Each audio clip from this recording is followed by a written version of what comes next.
Hey everyone, before we dive into tonight's story, if you're enjoying the content here on Sleep Theories, please consider using those hype points on this video. It genuinely helps the channel grow more than you could possibly know, and it allows us to keep bringing you these deep dives into the unexplained. Also, drop a comment letting us know what time it is where you are and where in the world you're listening from, but only if you want to, of course. We absolutely love seeing where everyone is tuning in from. It really builds this incredible community of curious minds from every corner of the globe. Also, a massive thank you to Dogface680 for suggesting this topic. Now, let's get into it. The Hynek Files. The scientist who saw too much. Imagine being the person the government calls when they need someone to make the impossible sound ordinary. Imagine spending 3 decades explaining away what you know, deep down, cannot be explained.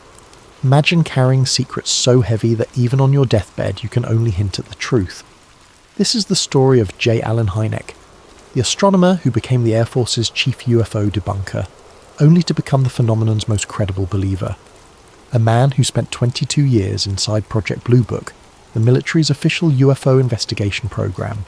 A man who, by the end of his life, was convinced the government had been hiding the real story all along. And 3 months after giving his final interview, he was dead. The tapes from that interview, gone, vanished from a university archive by someone who never signed in. This is where documented truth becomes stranger than fiction. The last interview, April 1986, Evanston, Illinois. The room is small, cluttered with star charts and aging textbooks. Afternoon light filters through half-closed blinds, casting long shadows across the desk where J. Allen Hynek sits, 75 years old, his face lined with decades of secrets.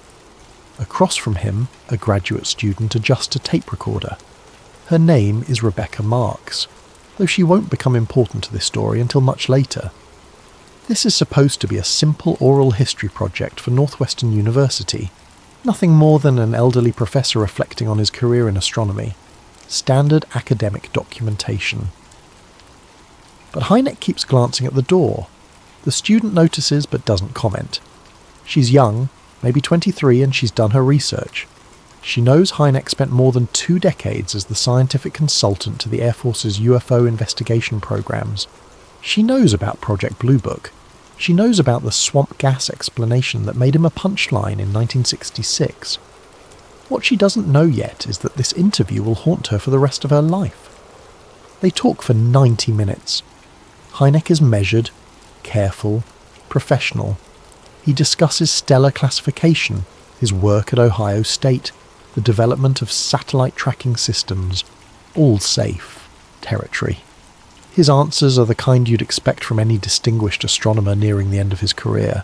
Thoughtful, precise, unremarkable. Rebecca notices his coffee cup. He's barely touched it. His hands rest on the desk, but his fingers keep tapping in a regular rhythm against the wood. Nervous energy from a man who spent his entire career projecting calm authority. Then, as she's packing up the recorder, reaching for the power button, Hynek speaks again. His voice is different now, quieter, urgent, almost a whisper. History will remember Project Blue Book as an investigation, he says, but it was really a filter. The real cases never reached the public. Rebecca's hand freezes over the recorder. She looks at him. What do you mean, the real cases? Hynek's hands are shaking slightly. He's staring at something beyond her, beyond the room, as if seeing through the walls into some distant memory he's carried for too long. The ones they told me not to classify as unexplained. The ones where the evidence was too clear, too consistent, too troubling. He pauses, and in that silence Rebecca can hear the buildings settle around them. The hum of fluorescent lights, the distant sound of traffic on Sheridan Road. There were files I could never see, Hynek continues. Reports removed before I arrived. Witnesses told to recant their statements. Photographs that disappeared before analysis. Who told them to recant? Hynek just shakes his head slowly. People who decided what the public could handle. People who understood that some truths destabilize entire systems of belief. Rebecca asks if she can keep recording. Hynek says no. but he keeps talking anyway for another 20 minutes, off the record. She frantically pulls out a notebook and scribbles, trying to capture every word. He mentions cases by location and date, incidents she's never heard of. A radar tracking event over Montana in 1953 involving multiple installations. Visual confirmations by commercial pilots over the Great Lakes in 1961.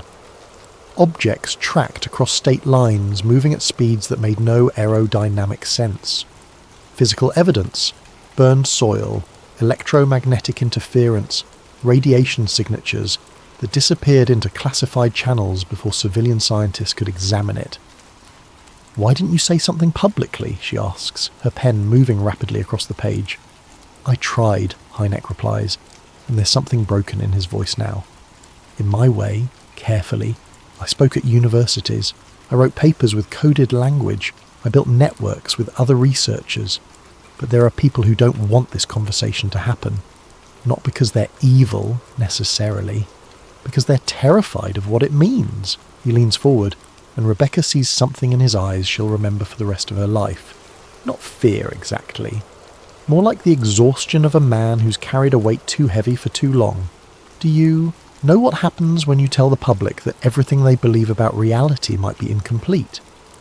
When you suggest that non-human intelligence has been interacting with us, studying us, for decades? The social structures we've built, religion, science, government authority, they all rest on certain assumptions. You pull one thread. He doesn't finish the sentence. He doesn't have to. Before she leaves, he tells her one more thing. The real story is in the cases they never let me touch. 3 months later, J. Allen Hynek is dead. Heart attack. Nothing suspicious on paper.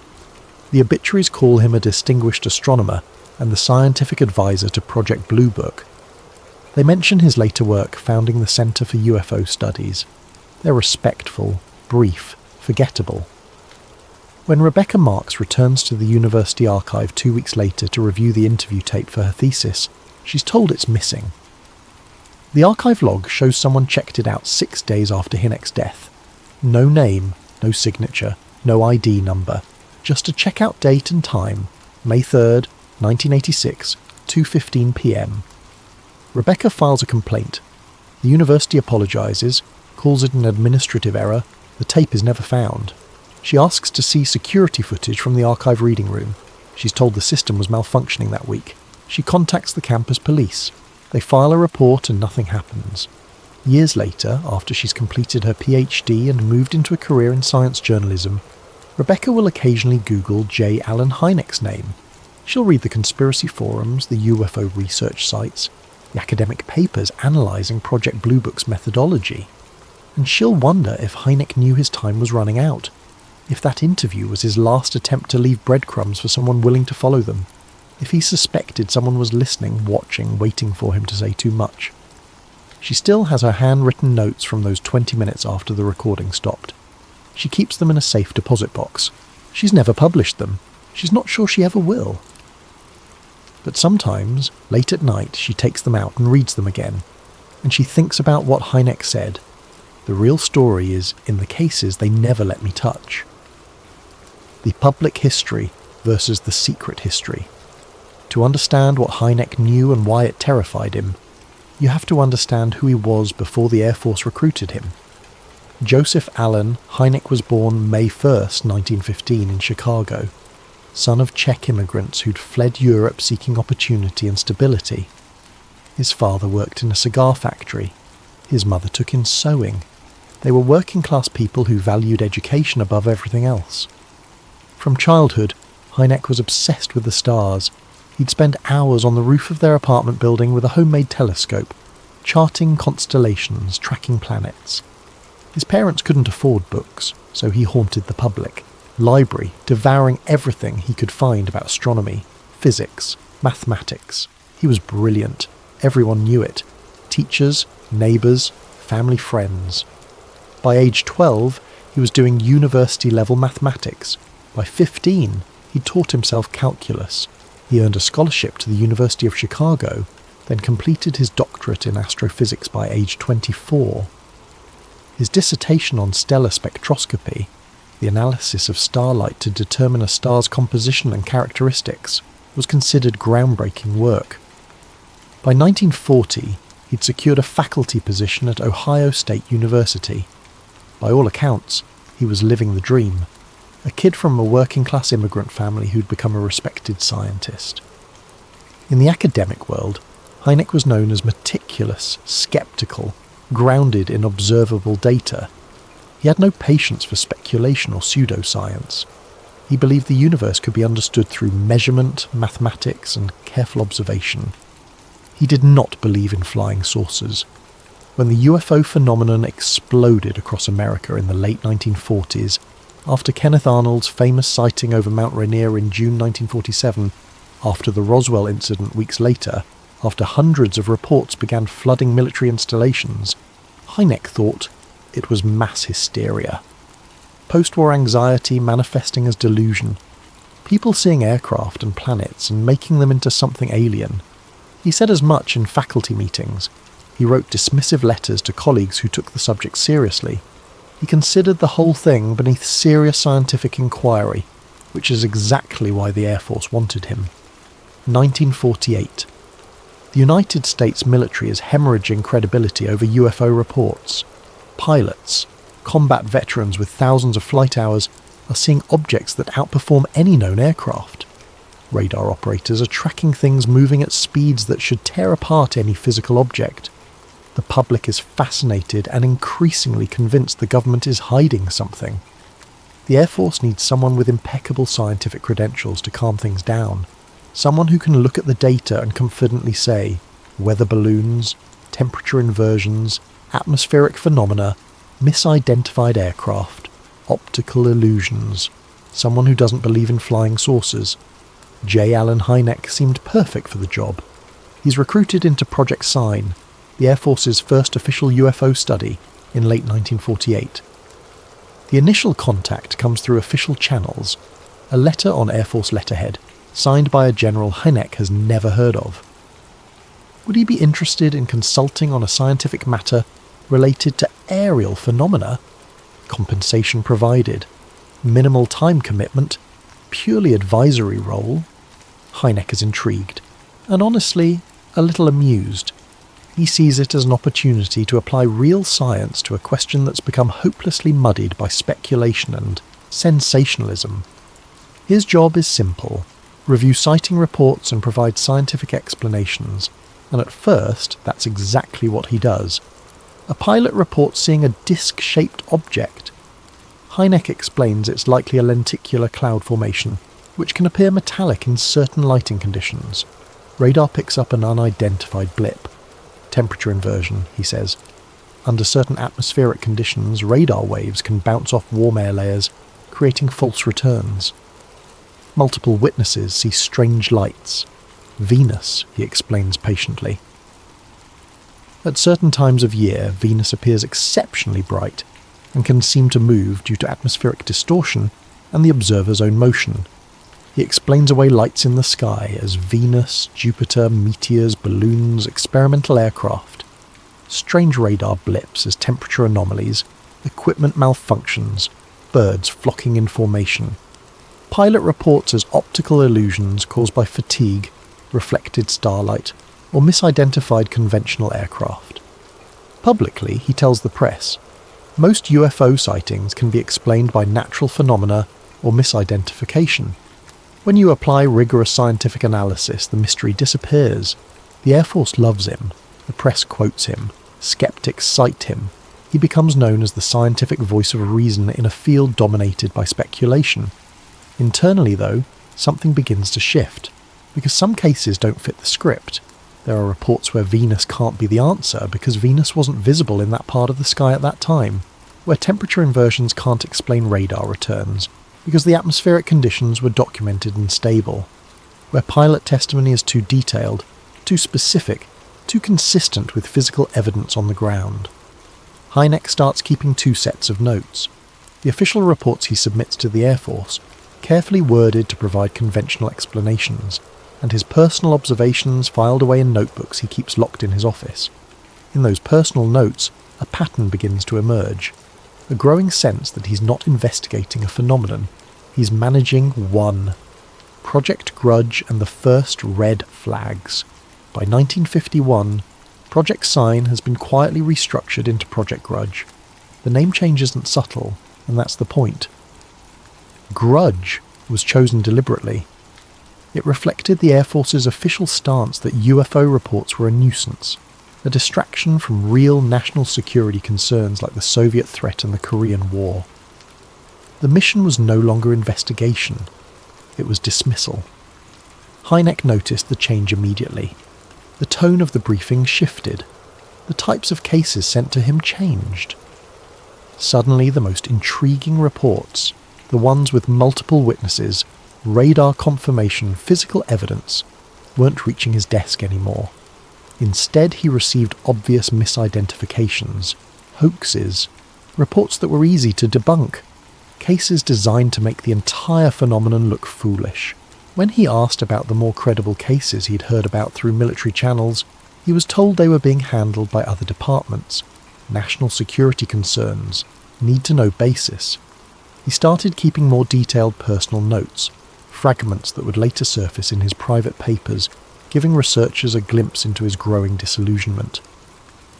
One entry, dated September 1951, received truncated report on Utah sighting. Multiple witnesses, including commercial pilot and ground observers. Witness claimed the object descended vertically at high speed, hovered approximately 200 feet above desert floor for estimated 45 seconds, then accelerated horizontally, disappearing from view in under 3 seconds. Radar confirmation mentioned in initial summary but absent from final report sent to me. When I requested full radar logs, told they were unavailable due to equipment malfunction. 3 different radar stations experienced simultaneous equipment malfunction. The statistical probability approaches 0. Hynek was starting to see a pattern. The most compelling evidence was being filtered out before it could reach him. He began making inquiries through unofficial channels, conversations with radar technicians at air traffic control centres, informal discussions with pilots he knew from his work at Ohio State. What he heard troubled him deeply. The cases were real. The radar data existed. The photographs were clear. But somewhere between the initial report and official investigation, crucial details were disappearing. And then something stranger happened. Something that convinced Hynek he was under surveillance. He wrote a letter to a colleague at another university, an astronomer named Thomas Gillespie, who he'd known since graduate school. The letter was carefully worded, but it asked a pointed question. Have you noticed institutional resistance to objective UFO study? I'm finding it increasingly difficult to access primary source data. Hynek mailed the letter from the campus post office on a Tuesday morning. He remembered because he had a faculty meeting immediately afterward. The letter never arrived. 2 weeks later, Hynek called Gillespie to follow up. Gillespie said he'd received no letter. Hynek contacted the postal service. They had no record of it being lost or returned. It had been properly stamped, properly addressed. It simply vanished somewhere between the Columbus post office and Berkeley, California. One lost letter might be coincidence. But Hynek had mailed other correspondence that same day. Personal letters to family, a note to a colleague about an upcoming conference. All of those arrived without issue. Just the letter about UFOs disappeared. Hynek wrote in his journal that night, "The phenomenon is not being studied, it is being buried, and I suspect anyone asking too many questions is being watched." That's when he began to suspect he wasn't working for an investigation. He was working for a containment operation, and his role wasn't to find the truth, it was to provide plausible deniability. He considered resigning, but he realised that leaving would mean losing any access he had, however limited. At least inside the program he could see some of the data. He could document the inconsistencies. He could perhaps slowly build a case for the phenomenon's legitimacy. So he stayed. But he stopped trusting his employers, and he started preparing for the possibility that someday someone would need to know what he'd witnessed. Project Blue Book and 22 years of controlled access. 1952. Project Grudge becomes Project Blue Book. a name chosen to sound official, scientific, comprehensive. The rebranding was deliberate. The Air Force needed to convince the public and Congress that they were taking the UFO question seriously. Project Blue Book was given more resources, better staffing, improved investigative protocols. On paper, it looked like a legitimate scientific endeavour. To the public, Blue Book represented the government's good faith effort to understand the UFO phenomenon.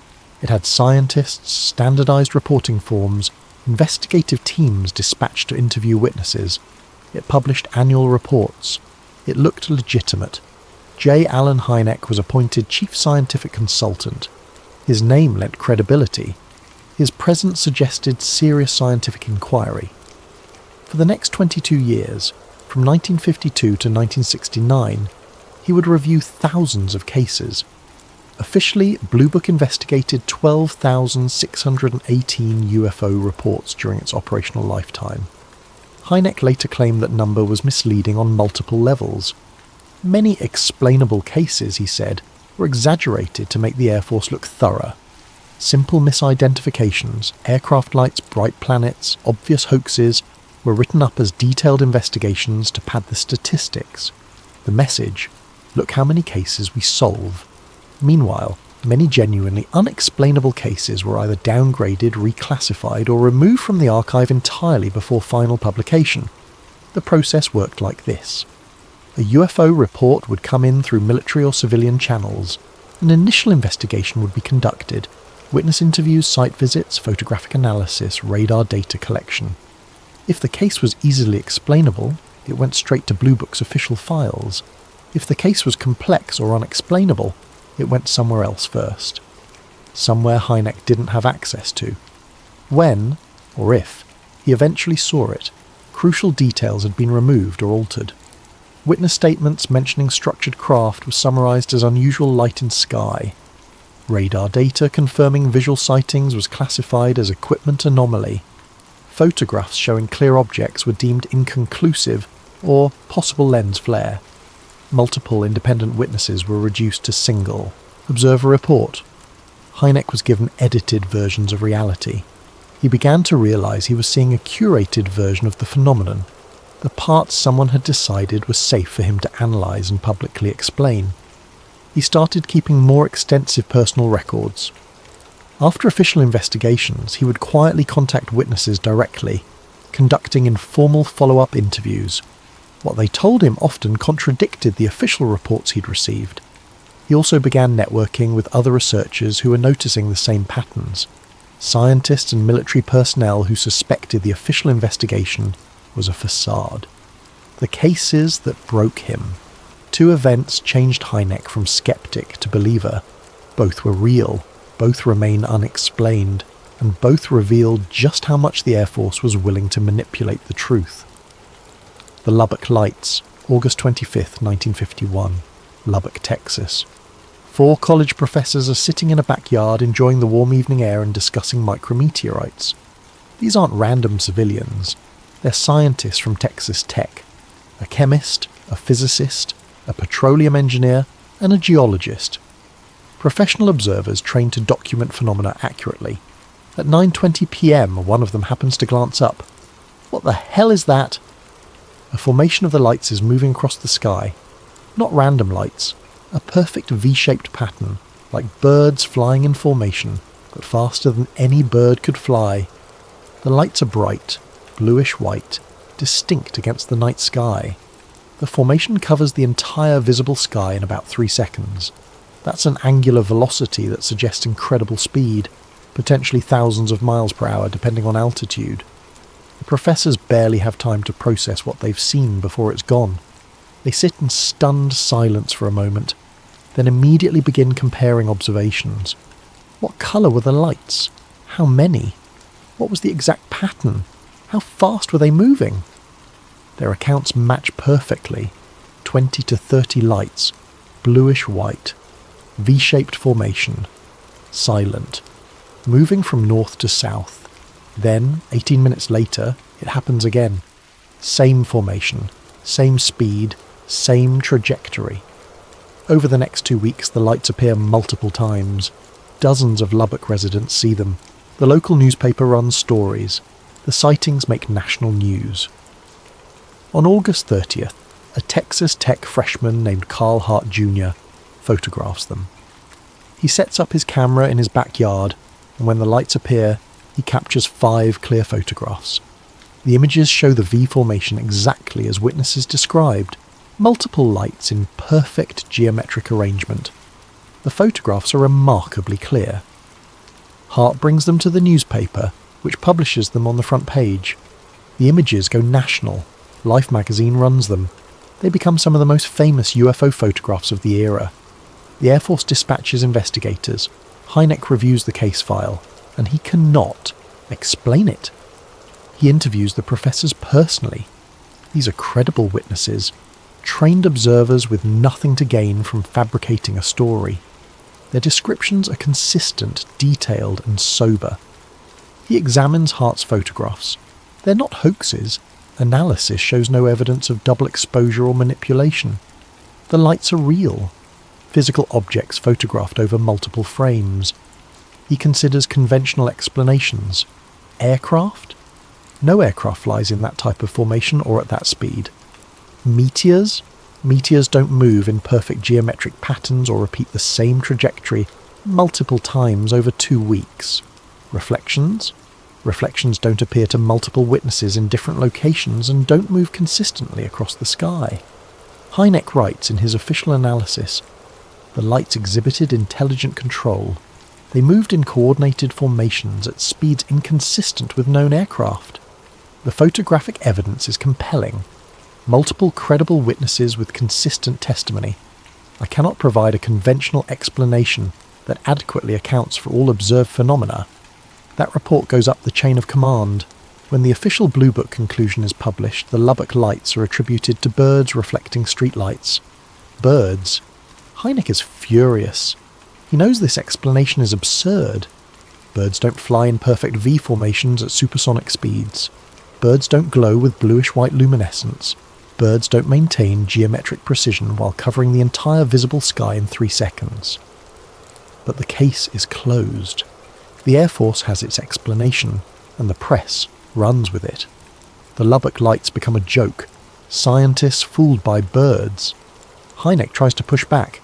He submits a revised report, arguing that the bird explanation doesn't match the data. His report is rejected. He's told the case is resolved and further analysis is unnecessary. That's when Hynek begins to understand his real role.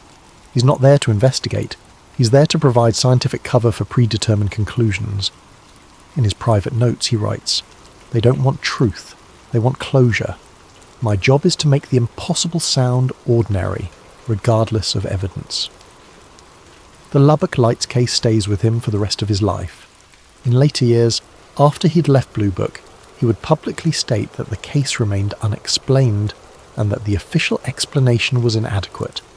But by then, the damage was done. The public believed the case was solved. The Lonnie Zamora incident. If the Lubbock lights troubled Hynek, the Lonnie Zamora incident shattered his remaining skepticism. April 24th, 1964, Socorro, New Mexico. Late afternoon, just before sunset. Police Sergeant Lonnie Zamora is pursuing a speeding car south of town when he hears a loud roar and sees flames in the distance. His first thought is that the dynamite shack on the edge of town has exploded. He abandons the traffic stop and drives toward the site. The terrain is rough, rocky arroyos and scrub brush. Zamora follows a dirt road up a small hill, struggling to keep his patrol car under control on the loose gravel. He reaches the top of the hill and looks down into the arroyo below. What he sees makes no sense. There's an object resting on the ground. It's oval-shaped, white, smooth, about the size of a car, but the proportions are wrong, wider than it is tall. It's resting on metallic legs, 4 of them, arranged like landing struts. Beside the object stand 2 figures. They're small, as Zamora later estimates around 4 feet tall. They're wearing what look like white coveralls or jumpsuits, one-piece garments, no visible seams. Their proportions seem slightly off in ways Zamora can't quite articulate. The head-to-body ratio isn't quite right. Their movements are too quick, too smooth. Zamora is about 150 yards away. He can't see their faces clearly, but he can see them moving around the object, apparently working on something. Then one of them notices him. The figures react immediately. They move quickly, not running exactly, but moving with a strange fluidity, back toward the object. One disappears around the far side. The other seems to climb or step into an opening Zamora can't quite see. Seconds later, the roar returns. Deafening. Zamora describes it as similar to jet engines, but deeper, more resonant. The object begins to glow at the bottom, a bluish-orange flame that doesn't look like combustion. Zamora panics. He thinks it's going to explode. He runs back toward his patrol car, stumbling in the rocks, certain he's about to be incinerated. The roar reaches a crescendo. When Zamora risks a look back, the object is airborne. It hovers briefly, maybe 20 feet off the ground, then begins moving. Not with the acceleration curve of normal aircraft. It goes from hovering to high-speed flight almost instantaneously, moving low across the desert terrain, following the contours of the land. Within seconds, it's gone. Complete silence returns. The entire encounter lasted less than 2 minutes. Zamora immediately radios the sheriff's office. "You're not going to believe what I just saw." Sergeant Sam Chavez arrives within minutes. Together, they go back to the site. The evidence is undeniable. 4 distinct depressions in the hard-packed earth where the landing legs rested. The soil is compressed and shows clear patterns consistent with something heavy bearing down. Burn marks on the desert scrub. Several bushes are charred, still smouldering slightly. The burn patterns are strange, focused in specific areas but not spreading the way a normal fire would. The ground where the object had been is disturbed, smooth in a way that doesn't match the surrounding terrain. Chavez radios for backup. More officers arrive. An FBI agent arrives. The Air Force is notified. Within 24 hours, Project Blue Book dispatches an investigator. Within 48 hours, J. Allen Hynek himself arrives in Socorro. Hynek interviews Zamora extensively. He examines the physical evidence. He talks to other officers who responded. He documents everything meticulously, and he believes Zamora completely. Zamora is a respected officer with 12 years of service. No history of exaggeration, mental instability, or attention-seeking behaviour. He's known in the community as reliable, level-headed, professional. He has nothing to gain from fabricating this story. In fact, he's embarrassed by the attention. He doesn't like talking about it. He's worried it will affect his career. The physical evidence matches his account perfectly. The landing impressions are real. The burn marks are real. The timeline is documented. His radio communications provide a precise record of when he called in the sighting and when other officers arrived. Hynek spends 2 days in Socorro. He walks the site repeatedly. He measures the landing impressions, he interviews witnesses who saw the object from a distance. He checks astronomical data to rule out any conventional explanation. There is no conventional explanation. This wasn't a balloon. It wasn't a helicopter. It was an experimental military craft. The Air Force checked with White Sands Missile Range and Holloman Air Force Base. Nothing was flying in that area at that time. Hynek writes a classified memo to Blue Book headquarters. "This case bothers me deeply. The witness is credible. The evidence is physical and documented. The object described exhibits characteristics beyond any known technology. This may be the most significant case we've encountered. It may be the Roswell of my time." That memo is classified and filed separately from the main Blue Book archive. It never appears in the official reports.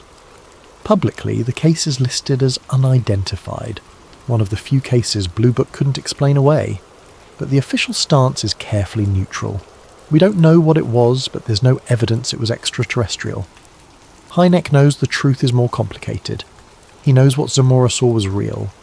He knows the object displayed intelligent control and technology far beyond human capability. But he also knows he can't say that publicly without destroying his credibility and his access to future cases. So he does what he's been doing for 16 years. He speaks carefully, hints at the truth, and waits for the day when he might be able to tell the full story. That day never quite comes. The Lonnie Zamora incident remains one of the most credible and well-documented UFO cases in history.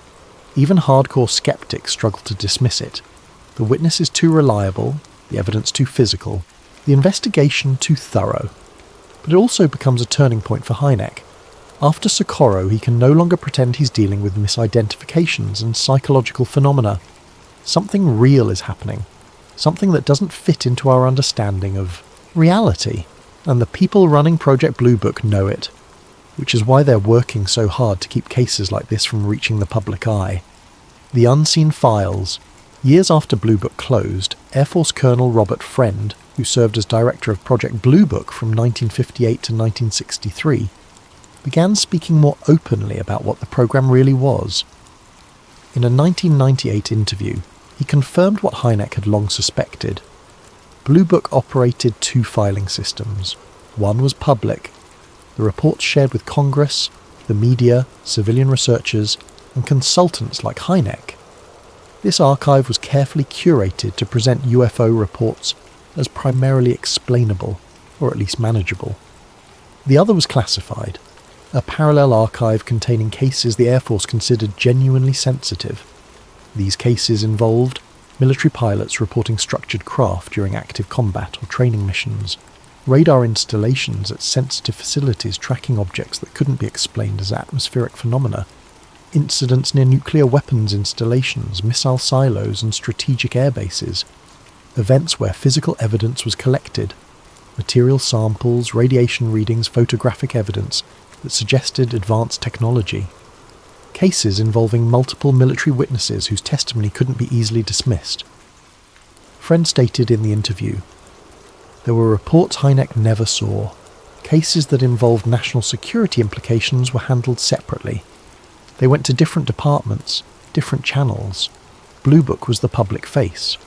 But the serious cases, the ones that really concerned us, those went elsewhere." When the interviewer asked where those cases went, Friend said he didn't know. That information was above his clearance level. Think about that for a moment. The director of Project Blue Book, the military's official UFO investigation program, didn't have access to the most important cases. This explained so much of what Hynek had experienced.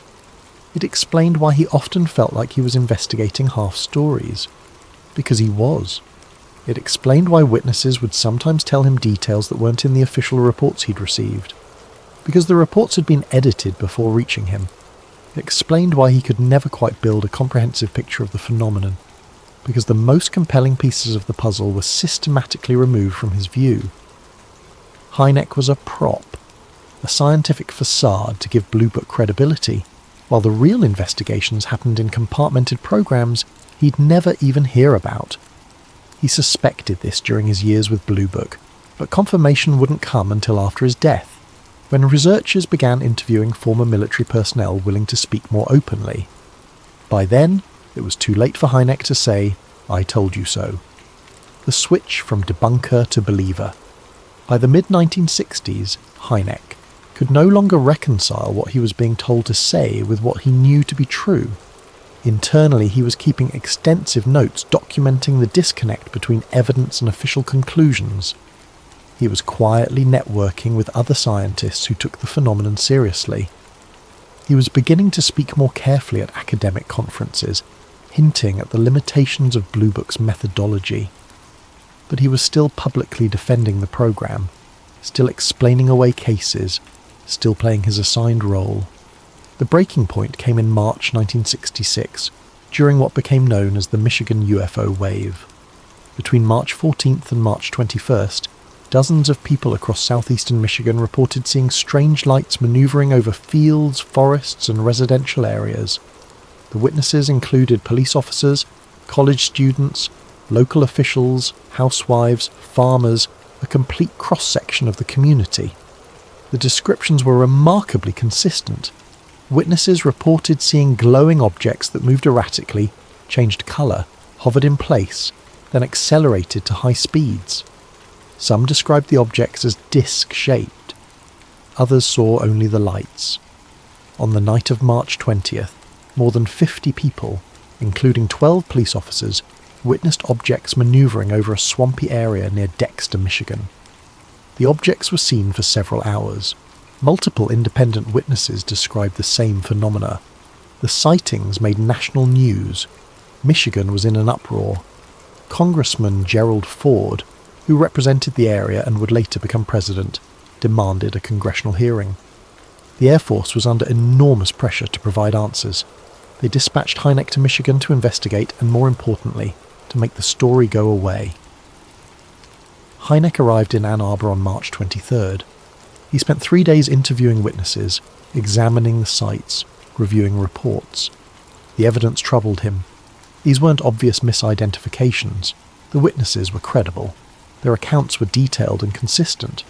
The duration of the sightings, hours in some cases, ruled out meteors or aircraft.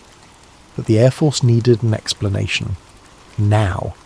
The press was calling, Congress was watching, the public was demanding answers. On March 25th, Hynek held a press conference. Standing before a room packed with journalists and television cameras, under pressure from his Air Force handlers, he offered an explanation. Swamp gas.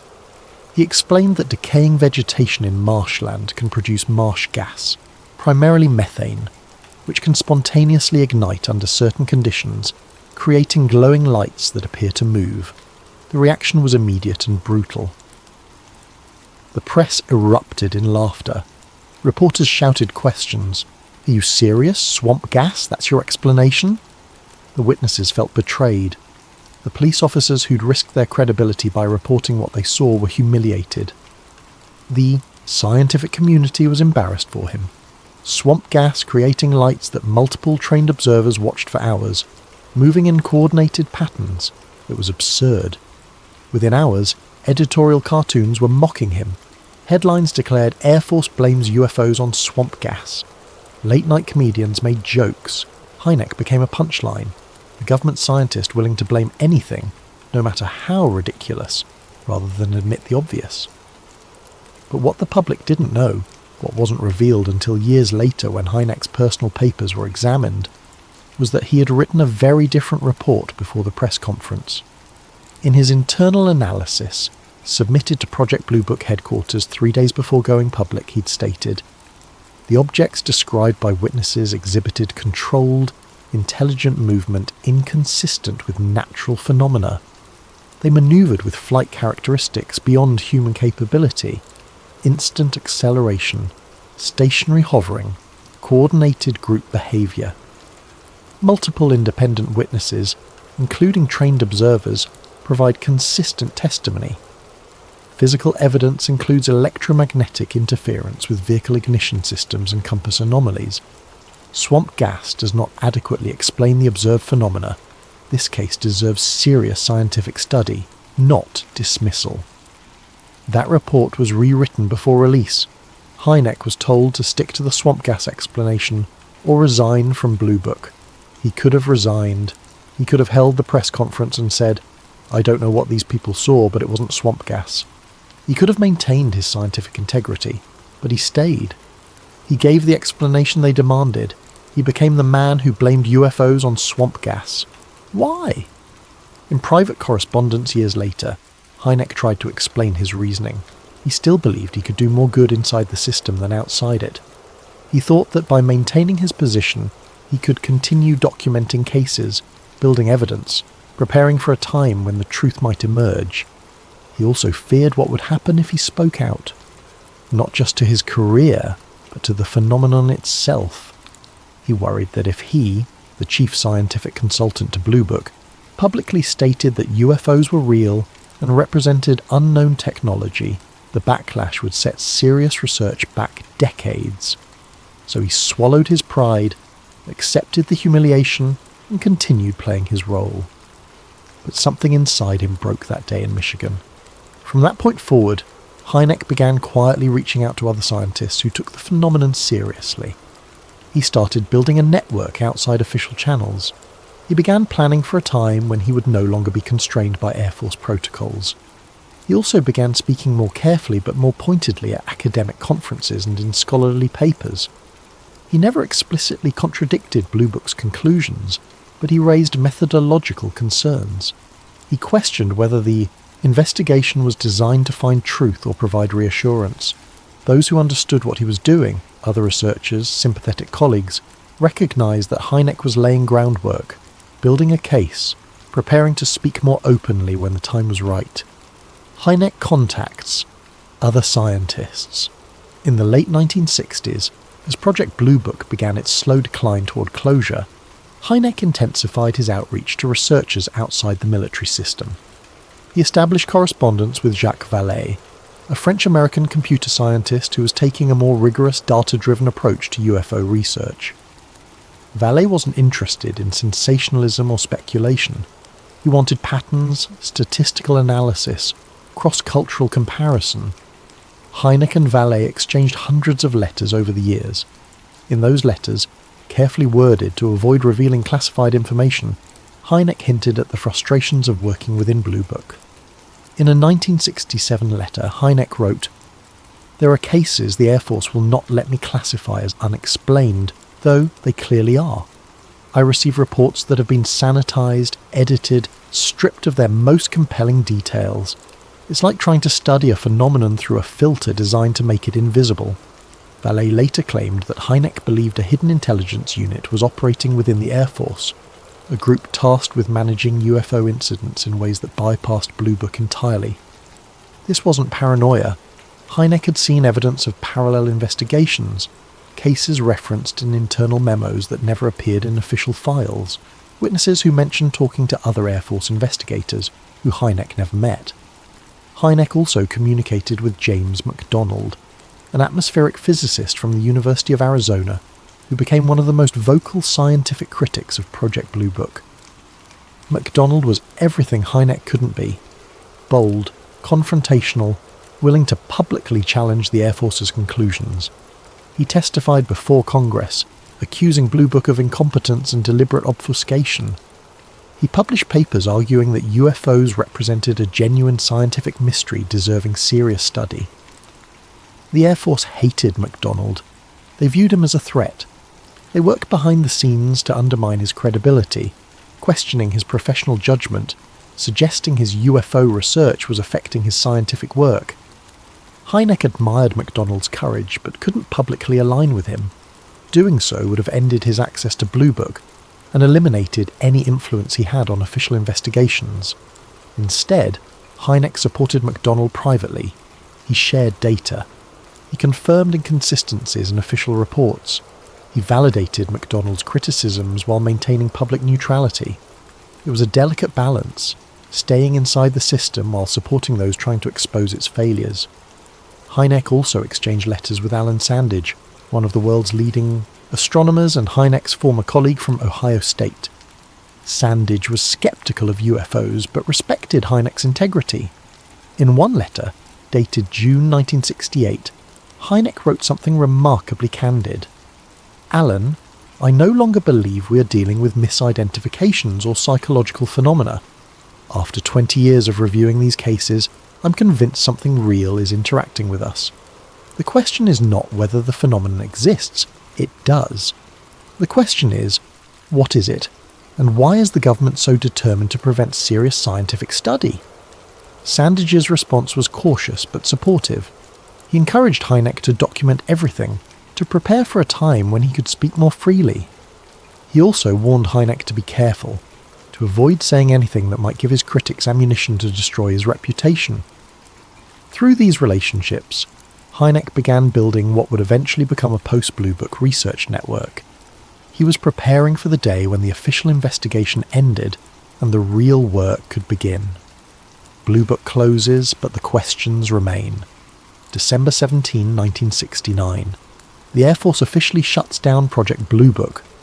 The decision is based on the Condon Report, a study conducted by the University of Colorado and led by physicist Edward Condon.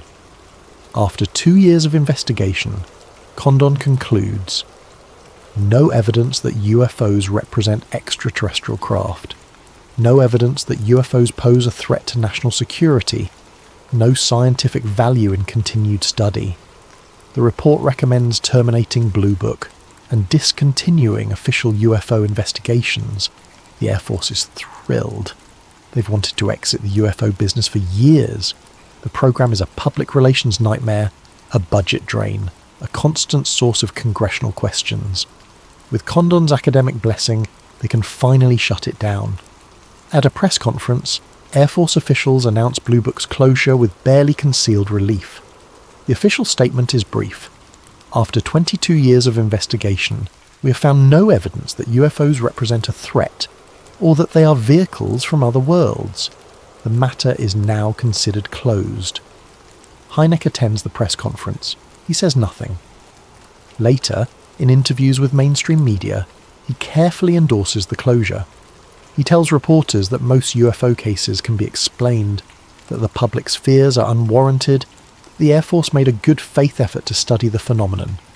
He plays his role one last time. But privately, to fellow researchers and in letters to trusted colleagues, Hynek says something very different. Blue Book was the storefront. The real research continued elsewhere. He explains his theory. The Air Force never stopped investigating UFOs. They simply stopped doing it publicly. The cases that really mattered, the ones involving military encounters, radar confirmations, physical evidence, were never part of Blue Book anyway. They were handled through compartmented programs with higher classification levels. Shutting down Blue Book wasn't about ending UFO research. It was about ending public scrutiny. Think about the logic. If UFOs were genuinely unimportant, why investigate them at all? But if they were genuinely important, if they represented unknown technology or potential threats, would you really conduct that investigation in a public program that published annual reports and answered congressional inquiries? Of course not. You'd create a public program that appeared to investigate while the real work happened in the shadows. Hynek believed Blue Book was always meant to fail. Its purpose was to absorb public attention and criticism while protecting the actual investigations from exposure. After Blue Book closed, Hynek was finally free to speak more openly.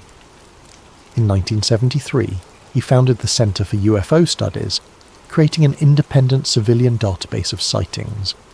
He began giving lectures at universities, speaking more candidly about Blue Book's limitations and the cases that troubled him. He published a book, The UFO Experience, in which he developed a classification system for UFO encounters and argued that the phenomenon deserved serious scientific study. He was no longer the government's debunker. He was the phenomenon's most credible advocate, and he was convinced, absolutely convinced, that the truth was far stranger and more complex than anyone publicly acknowledged. The Missing Hynek Files.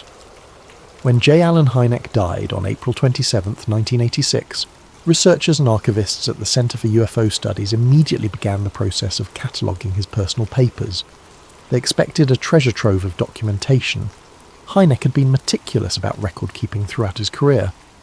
They knew he maintained extensive personal files separate from his official work.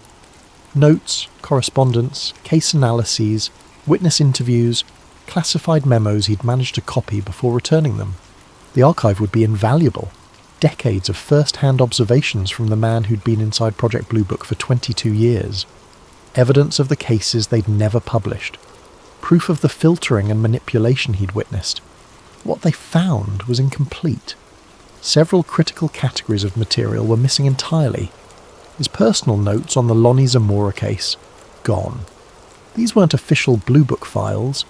These were Hynek's private observations, his interviews with Zamora conducted years after the incident, his analysis of why the case remained unexplainable.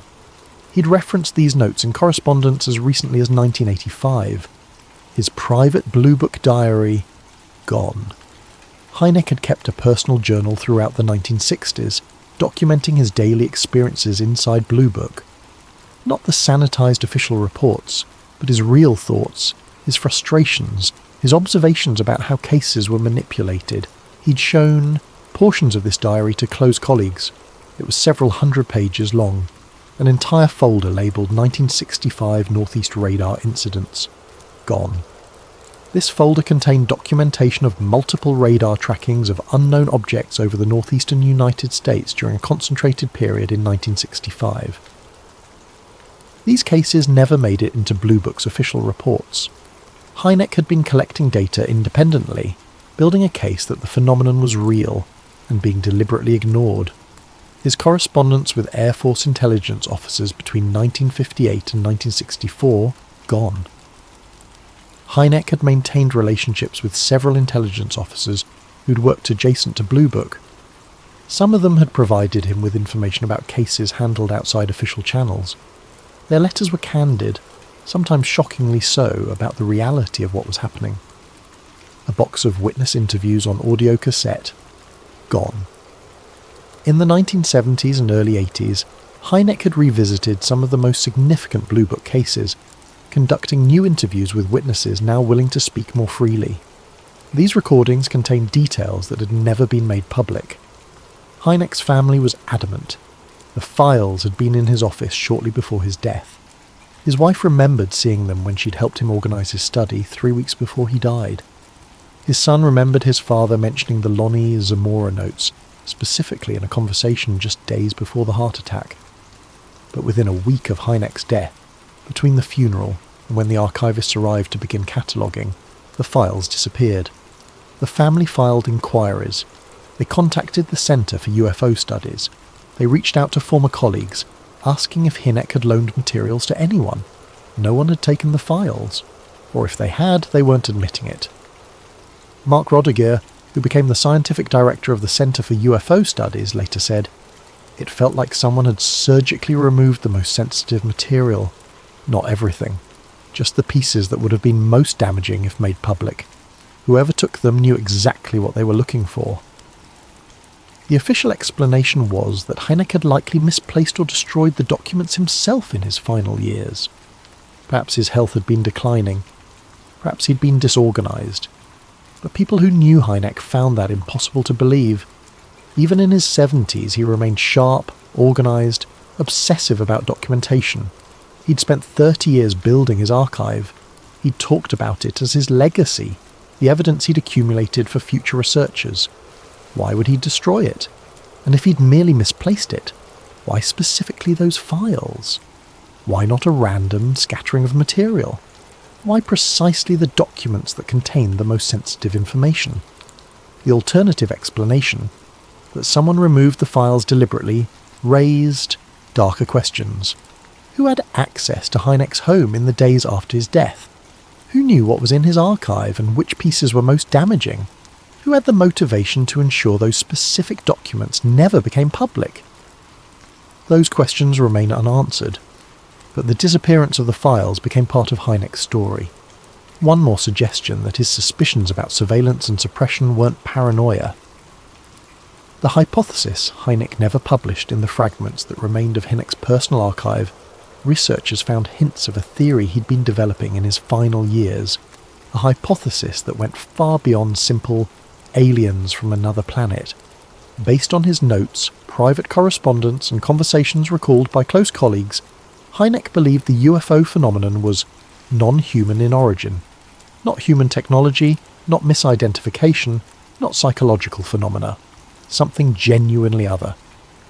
Technologically superior to anything humans had developed. The flight characteristics alone, instant acceleration, right-angle turns at high speeds, apparent disregard for inertia, suggested technology centuries or millennia ahead of us, intentionally masking itself. The phenomenon appeared in ways that made it difficult to study or prove. It avoided clear, unambiguous encounters. It left just enough evidence to suggest something real, while providing skeptics with plausible deniability, as if it wanted to be seen but not confirmed. Possibly interdimensional rather than extraterrestrial. This was Hynek's most radical conclusion. He'd grown skeptical of the simple, visitors from another planet explanation. The objects didn't behave like scouts or explorers. They didn't follow patterns consistent with scientific observation or resource gathering. They appeared and disappeared in ways that seemed to violate physics, not because they broke physical laws, but because they were using those laws in ways we didn't yet comprehend. In a letter to Jacques Vallée dated November 1983, Hynek wrote, "I increasingly suspect we're dealing with something that exists in a relationship to our reality that we don't have the conceptual framework to understand. These objects don't travel through space in the conventional sense. They don't seem to come from anywhere and go anywhere. They manifest, they appear, and then they're gone, as if our three-dimensional space is just one layer of a more complex structure. He elaborated on this in a 1985 paper presented to a small group of physicists and theorists. Physical laws are not violated. They are used in ways we do not yet grasp. What appears impossible, instantaneous acceleration, dematerialization, apparent defiance of gravity, may simply reflect our incomplete understanding of physics. Just as quantum mechanics revealed layers of reality invisible to classical physics, perhaps the UFO phenomenon operates in dimensions or states of being we haven't yet discovered. This was radical thinking. It suggested the phenomenon wasn't just advanced technology. It was something far more complex, possibly involving dimensions or realities beyond our current scientific framework. It also explained some of the pattern Hynek had observed over 3 decades. Why the phenomenon never provided clear, unambiguous proof of its existence. Why it seemed to adapt to human perception, appearing in ways that fit cultural expectations. Airships in the 1890s, rockets in the 1940s, sleek saucers in the 50s. Why witness accounts were often surreal, dreamlike, filled with absurd details that made them easy to dismiss, as if the phenomenon was operating in a space where the normal rules of physical reality were more fluid. Why scientific study seemed to make it recede, as if observation itself affected the phenomenon. Hynek never published this hypothesis. He discussed it only with close colleagues, and even then carefully. He knew how it would sound. He knew it would destroy whatever mainstream credibility he had left. The scientific community barely tolerated his advocacy for UFO research as potential extraterrestrial visitation. If he started talking about interdimensional phenomena and reality structures beyond our understanding, he'd be dismissed as a crank. So he kept it private, sharing only with those he trusted to understand the distinction between speculative theory and ungrounded fantasy. But in his final years, he became increasingly convinced this was the right direction. The phenomenon was real, but it was stranger than simple aliens from another planet. It was something that challenged our fundamental assumptions about the nature of reality itself. Hynek's final warning.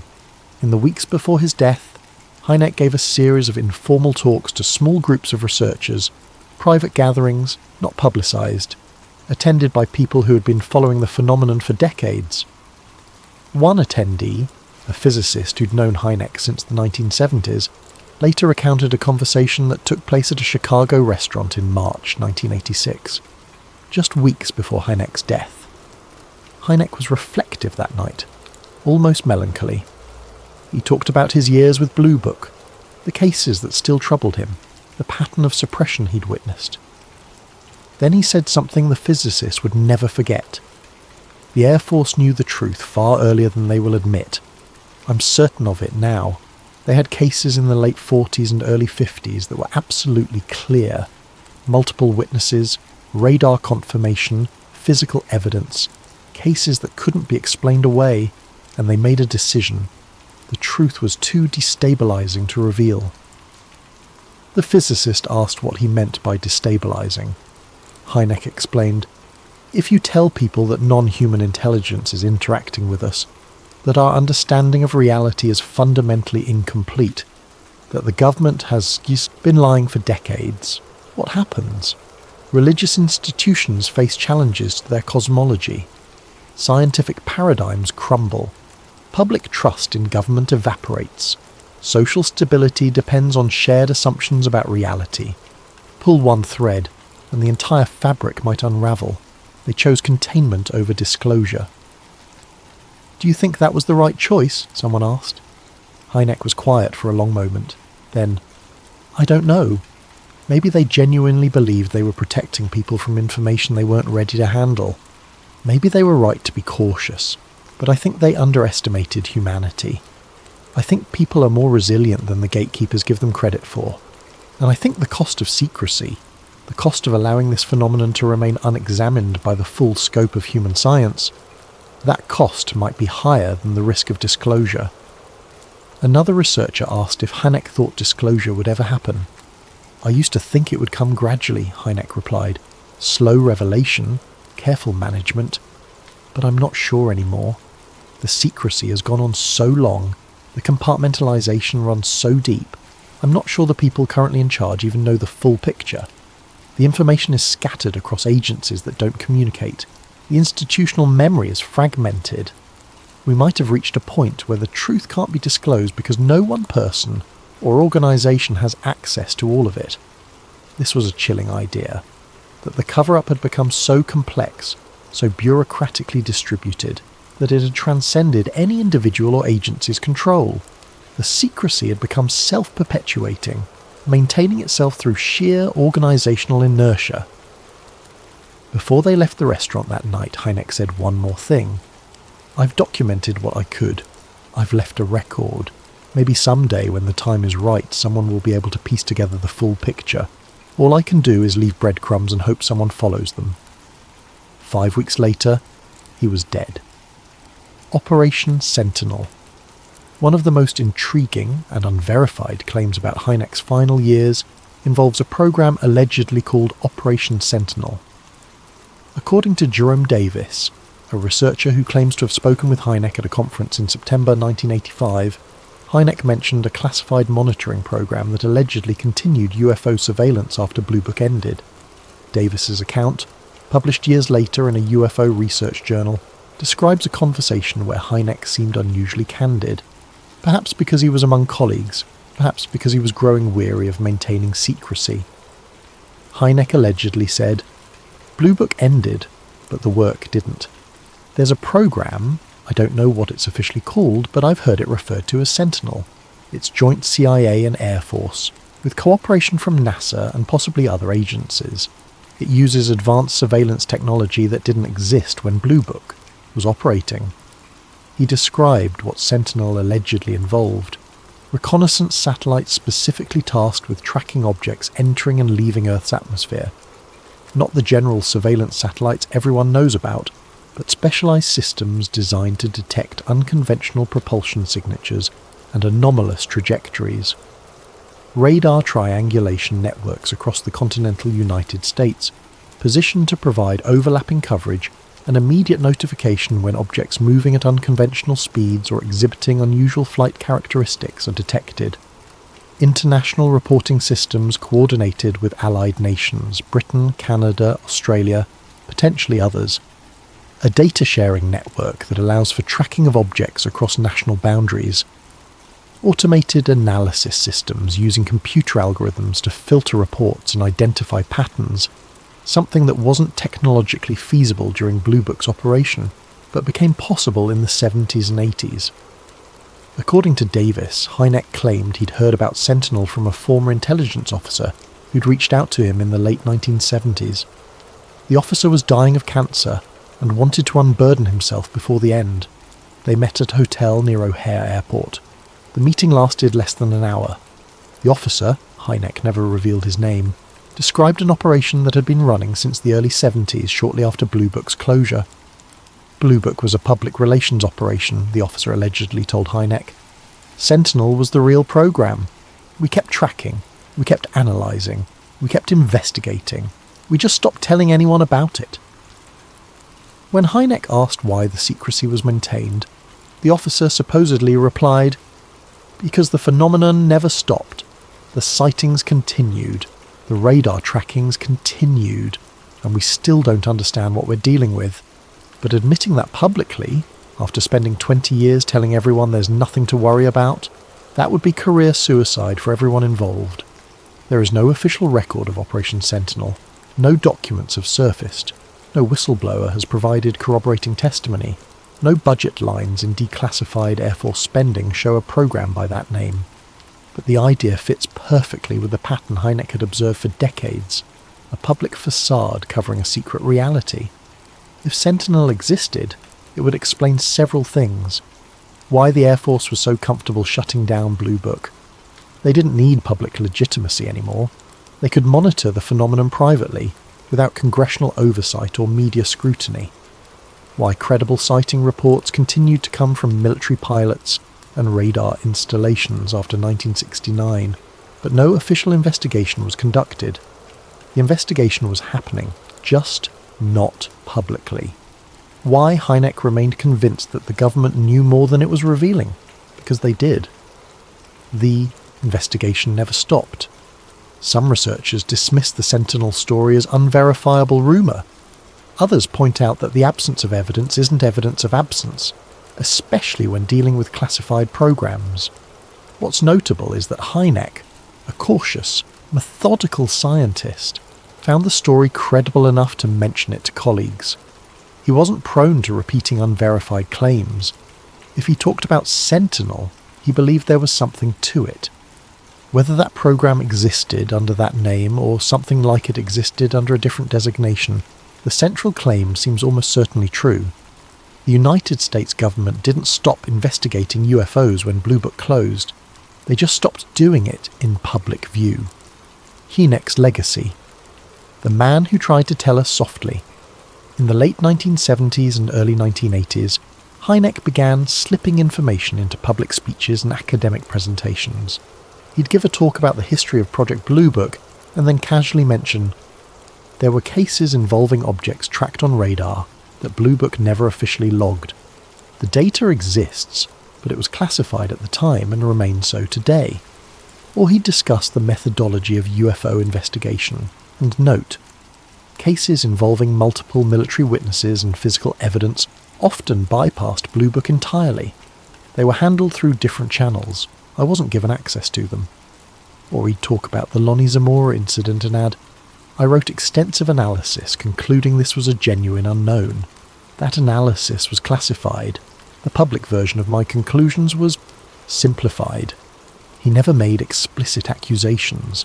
He never named specific agencies or individuals. He never violated his security clearances or revealed classified information. But for those paying attention, researchers who understood the implications, the message was clear. The official story was incomplete. The truth was far more complex and far more troubling. Hynek was leaving a trail, building a case, providing future researchers with hints about where to look and what questions to ask. He also began mentoring younger researchers, passing on his knowledge and connections. He made sure that when he died, there would be people who understood what he'd learned and could continue asking questions. After his death, archivists at the Center for UFO Studies discovered how extensive his network had become. He'd been corresponding with scientists, journalists, military personnel, and intelligence community members across the country and around the world. Many of these correspondents came forward after his death, sharing letters and notes Hynek had sent them. The picture that emerged was of a man conducting a careful, decades-long campaign to preserve evidence and build support for serious scientific study, all while navigating the constraints of his security clearances and professional reputation. One archivist at QFOS said there were files he could never show publicly, and they vanished the same week he died. But he'd been preparing for that possibility. He'd shared information with enough people, in enough different places, that the core of what he knew survived even if the physical documents didn't. The question was whether anyone would be able to piece together the fragments he'd left behind. The real story is in the cases they never let him touch. Researchers estimate that approximately 20% of Project Blue Book's data was never made public. This isn't speculation. It's based on comparisons between the number of cases Blue Book officially investigated, 12,618, references in internal military documents to cases that don't appear in Blue Book's published reports, testimony from military personnel who filed UFO reports that never showed up in the official archive, analysis of Blue Book's case numbering system, which shows gaps suggesting removed cases. These were the cases involving military pilots reporting structured craft with no visible propulsion during active flight operations, not training exercises where misidentification might be understandable, but combat-ready pilots on routine patrol who encountered objects that outmaneuvered their aircraft. Radar operators tracking objects accelerating from stationary hover to thousands of miles per hour in seconds. Not atmospheric anomalies or equipment glitches, but solid returns tracked across multiple systems, sometimes visually confirmed by pilots. Incidents near nuclear installations, missile silos and strategic air bases, sightings that occurred over the most sensitive military facilities, suggesting intelligence rather than random encounters. Events with physical evidence, scorched earth, radiation readings above background levels, electromagnetic interference with vehicle ignition and electronic systems, material samples that couldn't be identified, cases involving multiple categories of evidence simultaneously, visual sighting plus radar confirmation, plus physical effects, plus multiple witnesses. The cases where everything lined up and no conventional explanation fit. Hynek was systematically excluded from these cases. When he asked about them, he was told they involved national security. When he pressed for access, he was told the evidence was inconclusive or that the witnesses were unreliable. This despite some witnesses being highly trained military personnel with impeccable service records. He knew the pattern. The best evidence was always classified, always buried, always kept just out of reach. In his final interview with Rebecca Marks, Hynek said, "The real story is in the cases they never let me touch.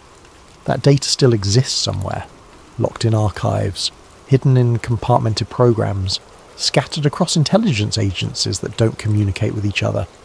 Maybe it's in an Air Force vault at Wright-Patterson Air Force Base, where Project Blue Book was headquartered.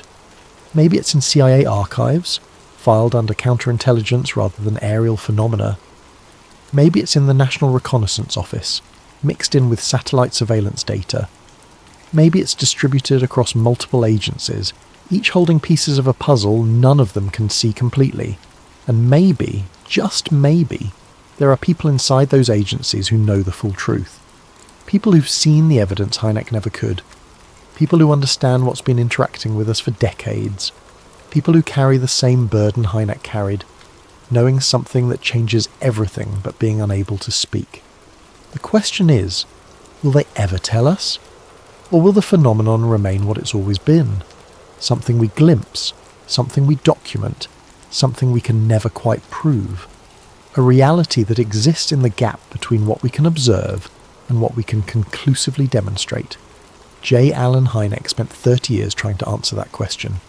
He started as a debunker and ended as a believer. He worked for the government and was betrayed by it. He maintained his scientific reputation while quietly building a case for the phenomenon's reality. He wanted to tell the truth but was trapped by classification, career pressures, and the knowledge that some truths destroy the people who speak them too directly. In the end, he did what he could. He left clues. He built networks. He spoke carefully but persistently. He documented everything he could, knowing that someday someone might be able to piece together what he'd learned. And then he died. 3 months after giving an interview that someone thought was dangerous enough to erase. The tape is gone. But the questions remain. What did Hynek really know? What was in those missing files? Who decided the public couldn't handle the truth? And most importantly, is the phenomenon still active? Are unknown objects still being tracked, investigated, documented in classified programs we'll never hear about? Maybe someday we'll find out.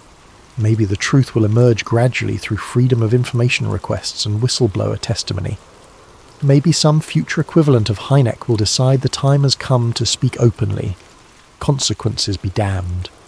Or maybe, like so many things in this field, we'll be left with fragments, hints, and the growing suspicion that reality is far stranger than we've been allowed to believe. One thing is certain, J. Allen Hynek believed the phenomenon was real. After 3 decades of study, after seeing the evidence firsthand, after witnessing the suppression and manipulation, he was convinced. And if someone with his credentials, his experience, his access to classified data came to that conclusion, maybe the rest of us should pay attention. Because if he was right, if the government really has been hiding the truth for 70 years, then we're living in a reality fundamentally different from the one we've been told exists. And that changes everything. This is Sleep Theories, where documented truth is stranger than fiction. sleep well, and keep asking questions. Because somewhere, in a classified vault, in a forgotten archive, in the memory of aging intelligence officers who'll carry secrets to their graves, the truth is waiting. The truth J. Allen Hynek spent his life trying to reveal. The truth about what's been visiting us, watching us, studying us. The truth we're still not allowed to know, but someday, maybe we will. Someday.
What if I told you that beneath the frozen ground of northern Sweden, in the shadows of the world's largest iron ore mine, lies a secret so profound that governments have spent decades ensuring you'll never believe it's real? Tonight's story isn't just fiction, it's woven from threads of actual places, real government programs, and documents that vanished from public archives. Before we descend into the darkness beneath Kiruna, I want to thank Jackman for suggesting this incredible topic, along with all of you who've been sending in these mind-bending story ideas. Keep them coming in the comments below, and if you're enjoying these late-night journeys into the unknown, don't forget to like and subscribe to Sleep Theories. Now, dim your lights, settle in, and prepare yourself for a story that will make you question what truly lies beneath our feet. Act 1. The Inheritance. The Stockholm rain hammered against the window of Lucas Eklund's cramped apartment, each droplet a tiny percussion in the symphony of another grey October morning. At 32, Lucas had already lived more lives than most embedded with peacekeepers in Kosovo, documenting refugee camps in Syria, chasing stories through the labyrinthian corridors of European bureaucracy. Now he sat at a desk cluttered with unpaid bills and half-finished articles, the glamorous life of a foreign correspondent reduced to freelance assignments about sustainable forestry and Nordic tech startups. The knock at his door came at 7:43 a.m, too early for deliveries, too late for the newspaper boy who still anachronistically served his building.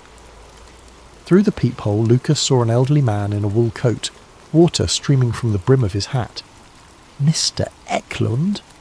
The voice was gravelly, tinged with the particular Swedish accent of someone who'd learned English from BBC broadcasts in the 1960s. My name is Gunnar Hedström. I was an editor at Aftonbladet until 1998. I have something that belonged to Ole K. The name stopped Lucas cold. Ole K. Ole Kinberg had been a legend in Swedish journalism circles. A man who'd spent the 1990s chasing stories about government black sites and military experiments only to disappear in 2001. Some said he'd been bought off, others that he'd been driven mad by his own theories. The official story was a hiking accident in Lapland. Body never recovered. Gunnar stood in Lucas's living room, dripping steadily onto the worn hardwood.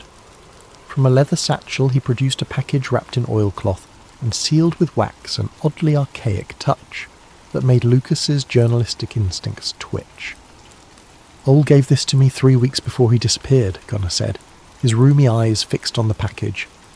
Told me to hold it for 20 years, then find someone who wouldn't be afraid to look deeper.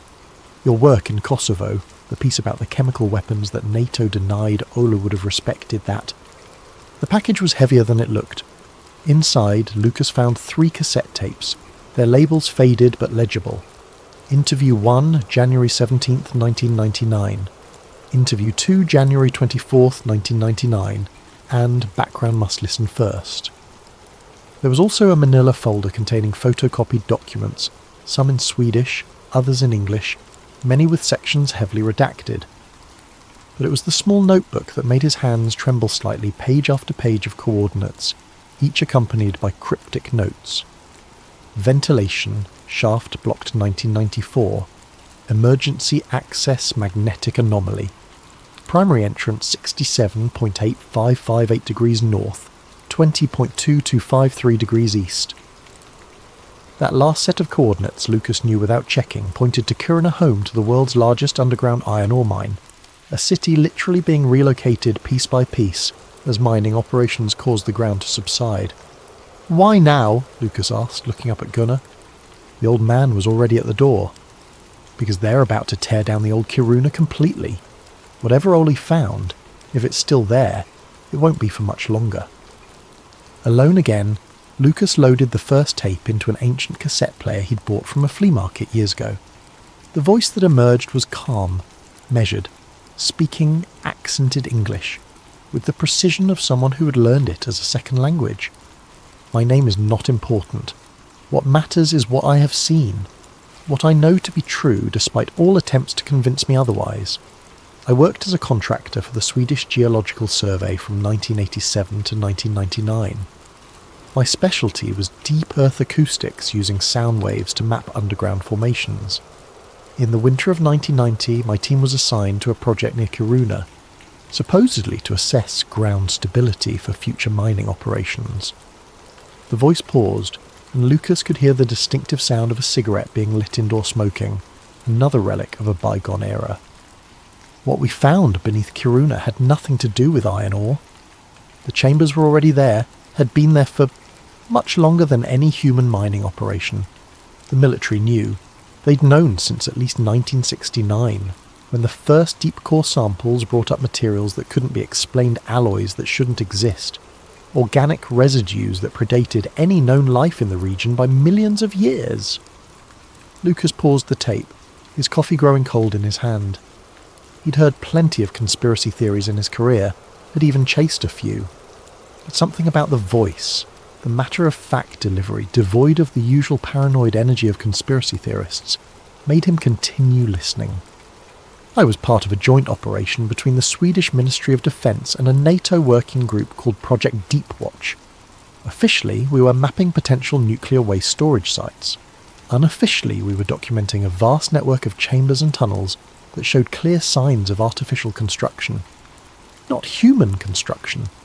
The walls were smooth, melted somehow, with a glass-like finish that our engineers couldn't replicate, and the inscriptions..." Another pause, longer this time. "The inscriptions were in no language our linguistics experts could identify. But they were clearly a language structured, repetitive, with what appeared to be mathematical formulas integrated into the text. We took thousands of photographs. All were confiscated in 1999 when the project was suddenly terminated." The tape clicked off, leaving Lucas in silence broken only by the rain against his window. He spent the next 3 hours going through the documents. Most were mundane budget allocations, personnel transfers, equipment requisitions. But scattered throughout were anomalies that made his pulse quicken. A 1993 Swedish Defence Ministry budget that included a line item for specialised underground environment research, with an allocation of 47 million krona, roughly 5 million euros in today's money. A memo from 1994 discussing unexpected biological samples from Site K7 and the need for enhanced containment protocols. A heavily redacted email chain from 1998 with visible fragments. Acoustic signature confirms. NATO liaison demands full disclosure, and most intriguingly, the Lacerta transcript must be secured. Lacerta. The word was familiar, though Lucas couldn't immediately place it. A quick internet search brought up the expected results, the genus name for various lizard species. But deeper in the search results, he found something else. References to an alleged interview with a reptilian being named Lacerta, conducted in Sweden in December 1999. Most sources treated it as obvious fiction, creative writing dressed up as truth. But the timing, the location... Lucas looked at the notebook again, at Ole's careful handwriting. Below the Kiruna coordinates was a single line. She was real. I met her. God help me. She was real. The rational part of Lucas's mind, the part trained by years of journalism, told him this was elaborate nonsense.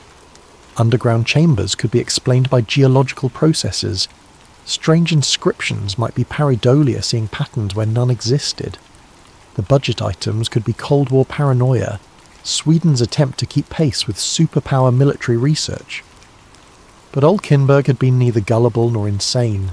He'd broken stories about illegal arms sales to Iraq, about corporate corruption at the highest levels of Swedish industry. If Ole had believed something was beneath Kiruna, there was at least enough there to investigate. Lucas picked up his phone and scrolled through his contacts until he found the name he wanted. Eric Lindqvist, a cameraman who'd worked with him in Bosnia and now did freelance documentary work. Eric, it's Lucas.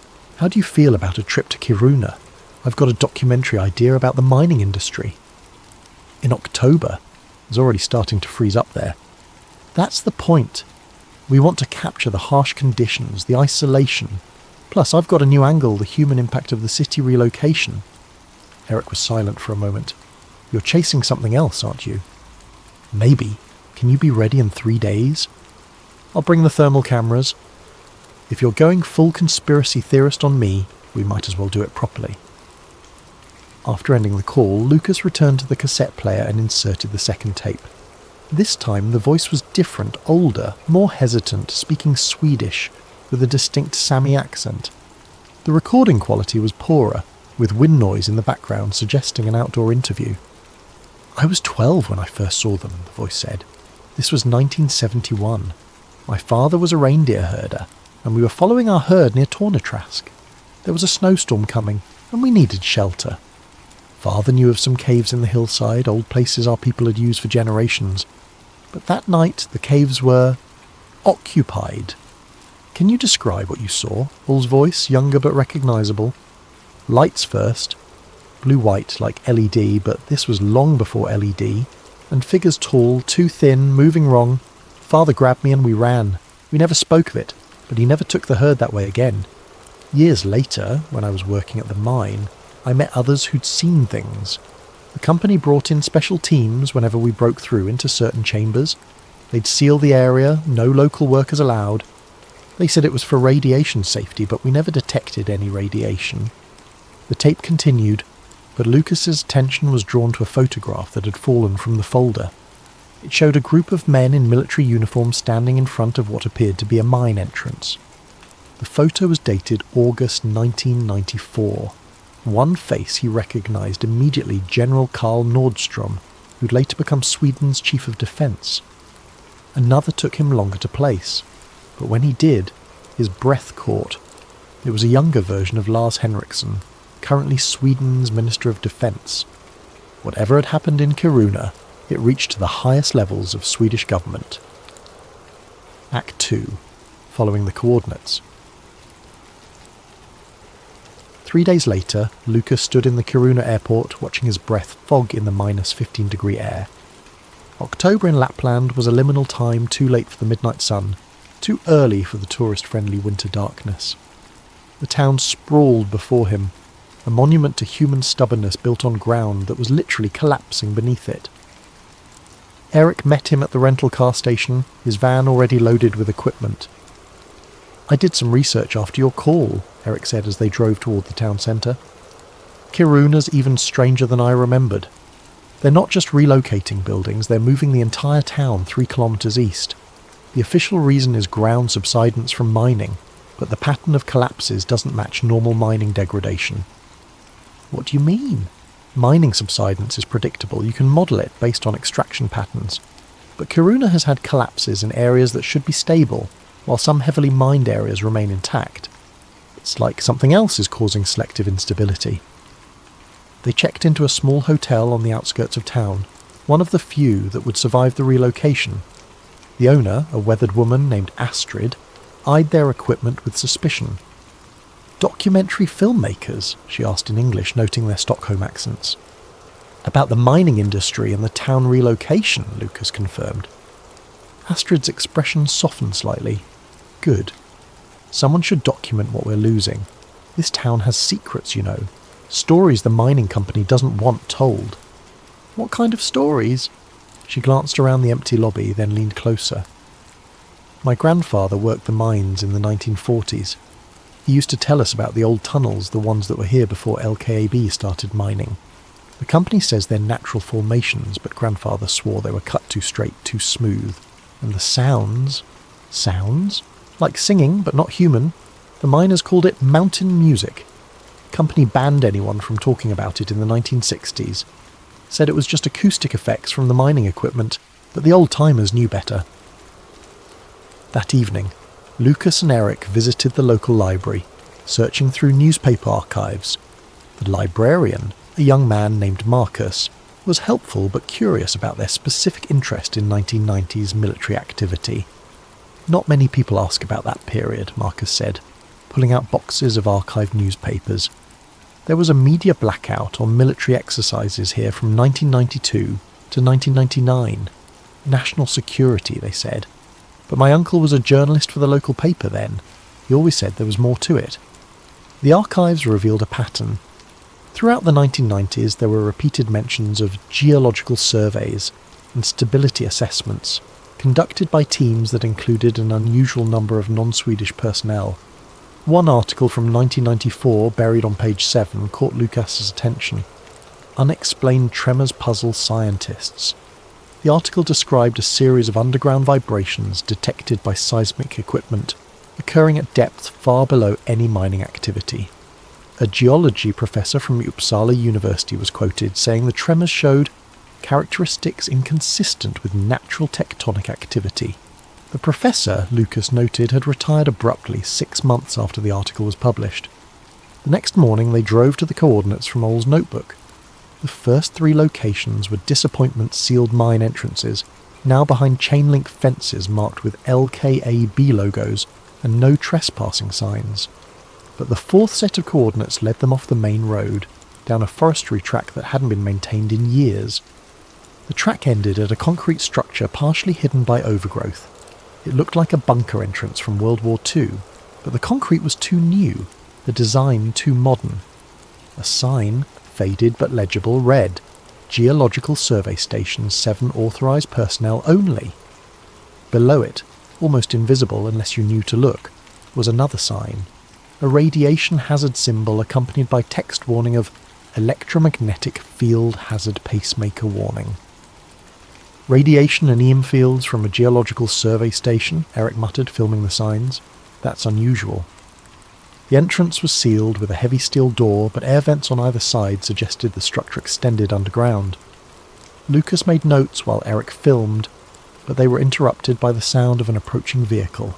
A white SUV with government plates stopped beside their van. The woman who emerged was in her 40s, blonde hair pulled back in a practical ponytail, wearing the kind of expensive outdoor clothing that suggested government expense accounts rather than personal purchase. "You're on restricted property," she said in accented English, clearly having noted their rental car's Stockholm plates. "We're documentary filmmakers," Lucas replied, noting that she hadn't identified herself. "Researching the history of mining in the region."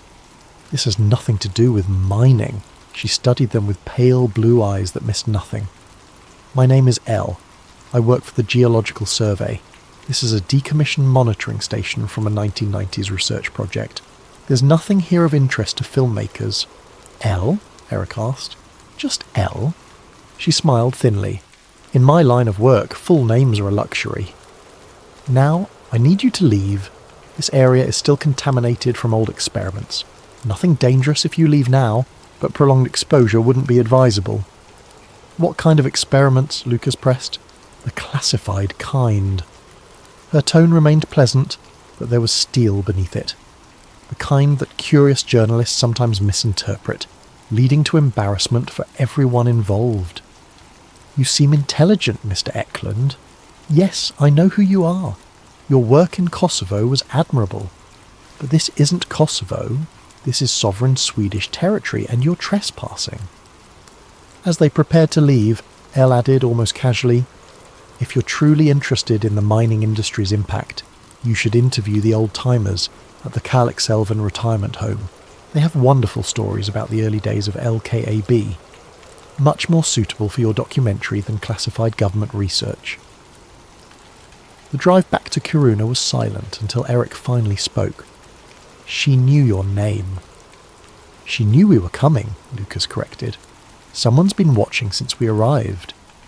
Maybe since before." The retirement home suggestion was that a threat or actual advice? Only one way to find out. The Kalixälven retirement home was a modern facility on the edge of town, one of the buildings scheduled for relocation. The staff were helpful, directing them to a common room where several elderly residents gathered for afternoon coffee. Lucas had expected to work slowly up to his real questions, but an elderly man named Niels Persson cut straight through his cover story. "You're not here about regular mining," Niels said, his voice still strong despite his 91 years. "You're here about the deep work, the tunnels that weren't supposed to exist." The room fell silent. Other residents shifted uncomfortably, but Niels continued. "I was a shaft engineer from 1952 to 1987. We broke through into the first anomalous chamber in 1969, 1,200 metres down, far below any natural cave formation should exist at that latitude. The walls were smooth as glass, curved in ways that hurt your eyes to follow. Management immediately classified it, brought in government types. But I saw the photographs before they were confiscated." "Photographs of what?" Lucas asked. "Machines. Or what looked like machines. Crystalline structures that couldn't be natural but predated any human presence by millennia. And bones not human, but not any animal we recognised either. Long, with the wrong number of joints." An elderly woman, Ingrid, spoke up. "My husband worked security for the Special Projects Division in the 1990s. He never talked about it, but he had nightmares, kept saying they're still down there in his sleep. When he retired, they made him sign papers, threatened our pensions if he ever spoke about what he'd seen." "Did anyone ever try to go public?" Eric asked, camera rolling. "Old Kinberg did," Niels replied, and Lucas's pulse quickened. "Came here in 1999, asking the same questions you are. We told him what we knew, gave him names, dates. 3 weeks later, he was dead. Hiking accident, they said. But Ol was no hiker. He was murdered for getting too close to the truth." "What truth?" Lucas pressed. Niels looked around the room, then back at Lucas. "That we're not alone on this planet. That we never have been. And that our government has been hiding evidence of a parallel civilization that exists beneath our feet. The Kiruna mine didn't discover them, it disturbed them. And now, with the deep drilling, with the town relocation, they're trying to seal it all away before anyone realises what's really down there." That night, Lucas listened to the third tape from Ole's collection. This one was different, Ole himself speaking, apparently recording notes for a story he never got to write. The Lacerta interview changes everything. If it's real, and my source insists it is, then the chambers beneath Kiruna aren't archaeological sites. They're active habitations. The being calling itself Lacerta claimed to be part of a species that evolved on Earth millions of years before humans, driven underground by a catastrophe they won't specify. She said there are 7 major colonies worldwide, with the Nordic colony being one of the oldest. Ole's voice grew more agitated as the recording continued. "The government knows. NATO knows. They've been monitoring the situation since at least 1969, possibly earlier. The electromagnetic anomalies aren't from the mythical beings themselves, but from their technology, some kind of field generation that interferes with human electronics.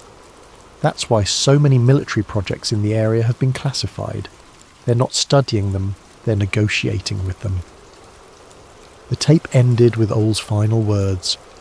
"I'm going back to Kiruna tomorrow. My contact says they've agreed to let me document one of the chambers. If something happens to me, these tapes are my insurance. The world needs to know." Act 3. The Leak. Lucas stared at his laptop screen, the cursor blinking in the empty text field of a secure messaging app. For 3 days he debated what to do with the information he'd gathered. The journalist in him wanted to publish everything immediately, but the skeptic demanded more proof. The photographs from the retirement home interviews, the government surveillance, L's thinly veiled warnings, it all suggested something significant, but none of it proved the existence of an underground civilization. He decided to test the waters. Using a pseudonymous account, he posted a carefully edited portion of his findings to an obscure forum dedicated to European military history. He included the budget documents showing the 47 million kroner allocation, the memo about unexpected biological samples, and a brief description of the sealed facilities around Kiruna. He made no mention of reptilian beings or ancient civilizations, framing it instead as potential evidence of illegal biological weapons research. The response was immediate and alarming. Within 30 minutes his post was deleted. Within an hour his laptop screen flickered and went black. When it restarted, his hard drive had been wiped clean, not just formatted, but overwritten with random data in a way that made recovery impossible. Only his external backup drive, disconnected and hidden in his hotel room safe, remained intact. Eric found him staring at the blank screen. "What happened?" "Someone just demonstrated their reach," Lucas replied. "Professional data destruction executed remotely. This isn't some local cover-up. This is intelligence service level capability." His phone buzzed. Unknown number, Swedish country code. "Mr. Eklund," the voice was male, cultured, speaking Swedish with a slight Stockholm accent. "Your recent online activities have attracted attention. I represent certain interests that would prefer to handle this matter quietly." "Who is this?" "Someone offering you an opportunity. There's a restaurant called Arktiska. Be there in 1 hour, come alone, bring your backup drive." The line went dead. Arktiska was nearly empty when Lucas arrived. A man in his 50s sat in a corner booth, expensive suit incongruous in the casual restaurant. He gestured for Lucas to sit. "My name is irrelevant," the man began, "but my authority is not. I represent a working group that coordinates between Swedish intelligence, the military, and certain international partners. Your investigation has touched upon matters of national security. Biological weapons research is illegal under international law," Lucas countered. The man smiled. "Is that what you think this is about? Mr. Eklund, what would you say if I told you that everything in those documents you found is true, but your interpretation is completely wrong?" He produced a tablet, swiping through images that made Lucas's breath catch. Underground chambers with impossibly smooth walls, crystalline structures that looked both organic and mechanical, and clearest of all, a wall covered in symbols that definitely represented some form of writing. "These are from the 1994 expedition," the man explained. "What we found predates human civilization by at least 65 million years. Not weapons research, Mr. Eklund. Archaeology. Xenoarchaeology, to be precise." "You're saying—" "I'm saying that in 1969, the Kiruna mine broke through into a network of artificial chambers that shouldn't exist. Since then, we've been trying to understand what we found. The biological samples weren't weapons, they were remains. Preserved tissue from beings that weren't human, but were undeniably intelligent." The man leaned forward. "Your old Kinberg got closer to the truth than anyone outside the program.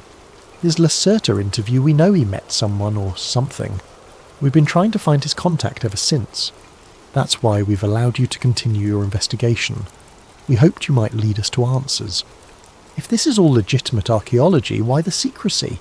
Why the surveillance?" "Because humanity isn't ready.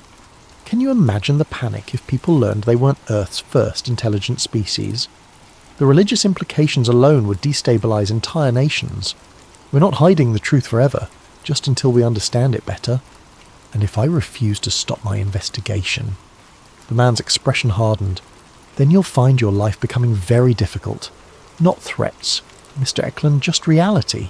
Your freelance contracts will dry up. Your visa applications for international work will be denied. You'll become, quite simply, unemployable in journalism." He stood, leaving a flash drive on the table. "This contains enough classified material to satisfy your curiosity without endangering national security. Take it, study it, then decide whether the story you want to tell is worth the price you'll pay for telling it." Back in his hotel room, Lucas examined the flash drive's contents with Eric. It contained hundreds of documents, photographs, and video files. Most were technical geological surveys, chemical analyses of unknown alloys, linguistic studies of the inscriptions. But buried in the files was something extraordinary. Thermal imaging from 2011 showing vast chambers beneath Kiruna, some large enough to hold entire buildings, all connected by a network of tunnels that extended for kilometres. "This is incredible," Eric breathed. "If this is real..." "It's real," Lucas said. "The question is whether it's complete. They're showing us what they want us to see, not necessarily everything." His phone buzzed. Another unknown number, but this time the message was in English. "They're lying. The chambers aren't abandoned. Check the thermal imaging for heat signatures they missed. 67.8691 degrees north, 20.2156 degrees east. Midnight. Come alone." Lucas showed Eric the message. It could be a trap, or it could be Ole's source, the one he called Lacerta.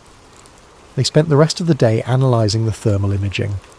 Eric had experience with photographic analysis from his documentary work, and he found what the anonymous sender had suggested: subtle heat signatures in some of the chambers, patterns that suggested active thermal management rather than natural geothermal activity. "Someone's editing these images," Eric concluded. "Not crudely, this is professional work, but there are artifacts from the manipulation. Original heat sources have been masked."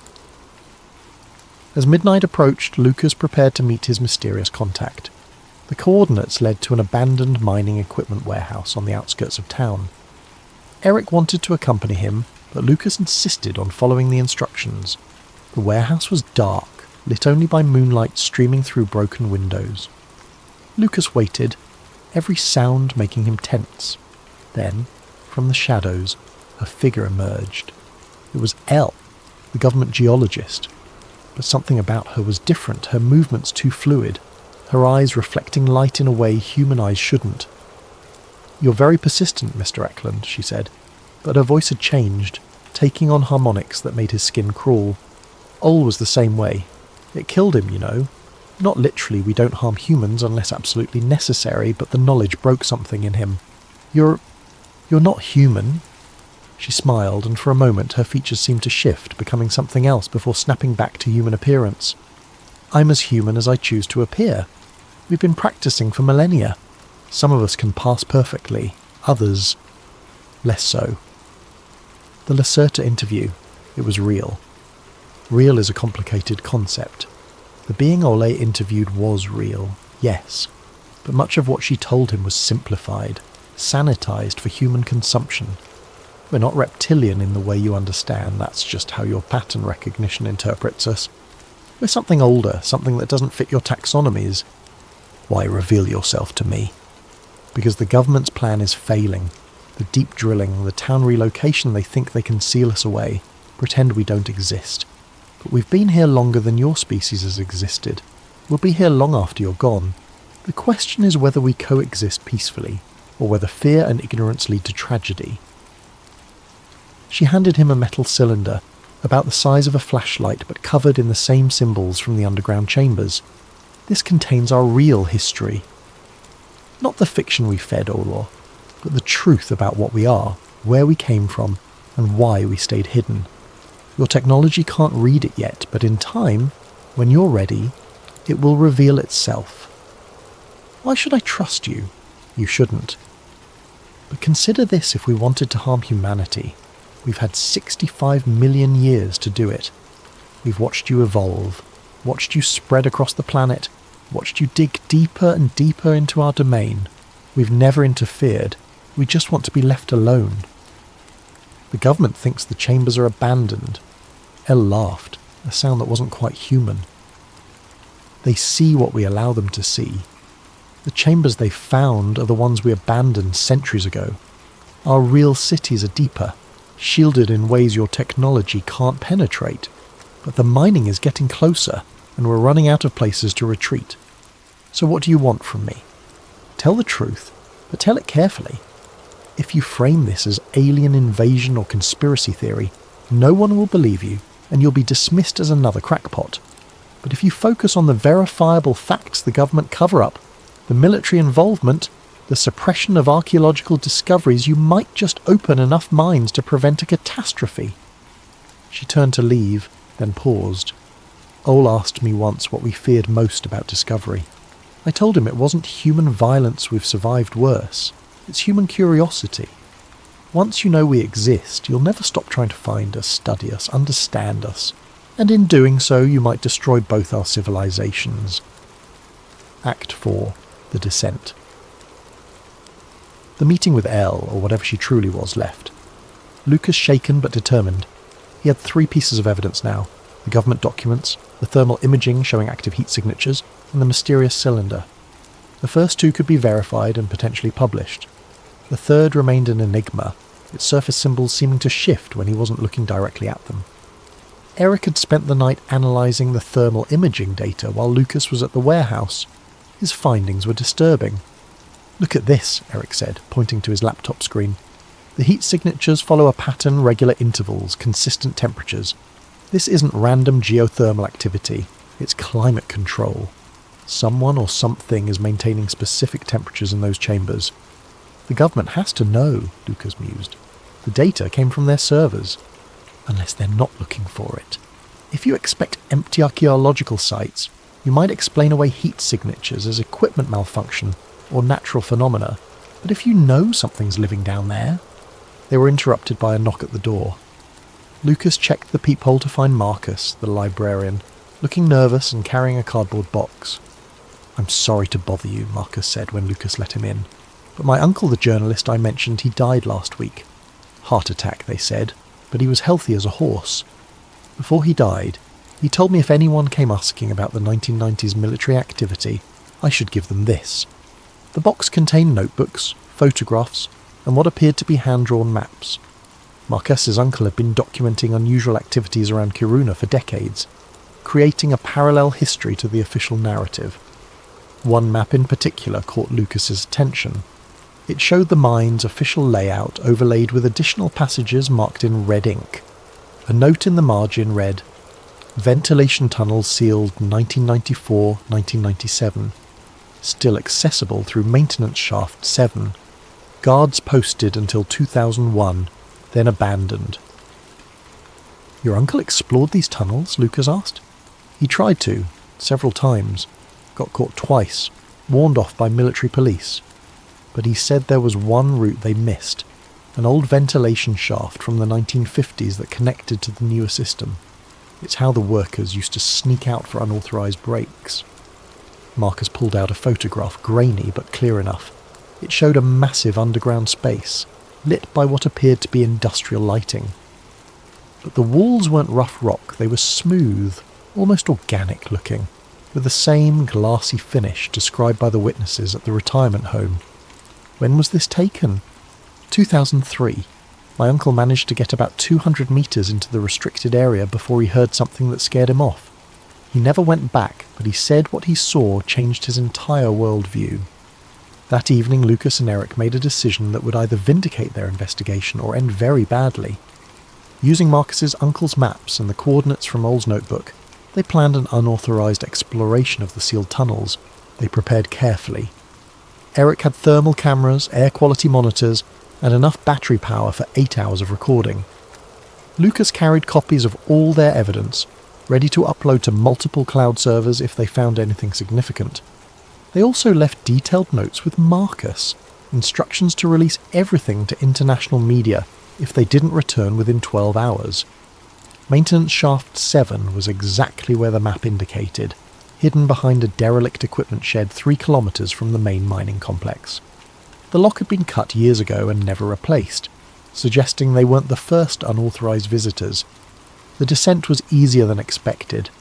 The shaft had a ladder, rusty but solid, and the air, while stale, was breathable. 50 metres down they reached a horizontal tunnel, clearly part of the original mine ventilation system. But after another 100 metres, everything changed. The rough mining tunnel gave way to something else entirely. The walls became smooth, curved in impossible ways that seemed to defy 3-dimensional geometry. The temperature rose noticeably, and their equipment began registering electromagnetic anomalies. "Are you getting this?" Lucas whispered, though the tunnel seemed to swallow sound. Eric nodded, panning his camera across surfaces that appeared to shimmer with an inner light. "The thermal readings are off the charts. Something's generating massive amounts of heat below us." They continued deeper, following the main passage as it spiraled downward. After what felt like hours, but was only 30 minutes according to their watches, they emerged into a vast chamber that took their breath away. The space was enormous, larger than any cathedral, with a ceiling that disappeared into darkness. But it wasn't the size that stunned them, it was the structures. Crystalline formations that were clearly artificial rose from the floor like frozen waterfalls, pulsing with soft blue-white light.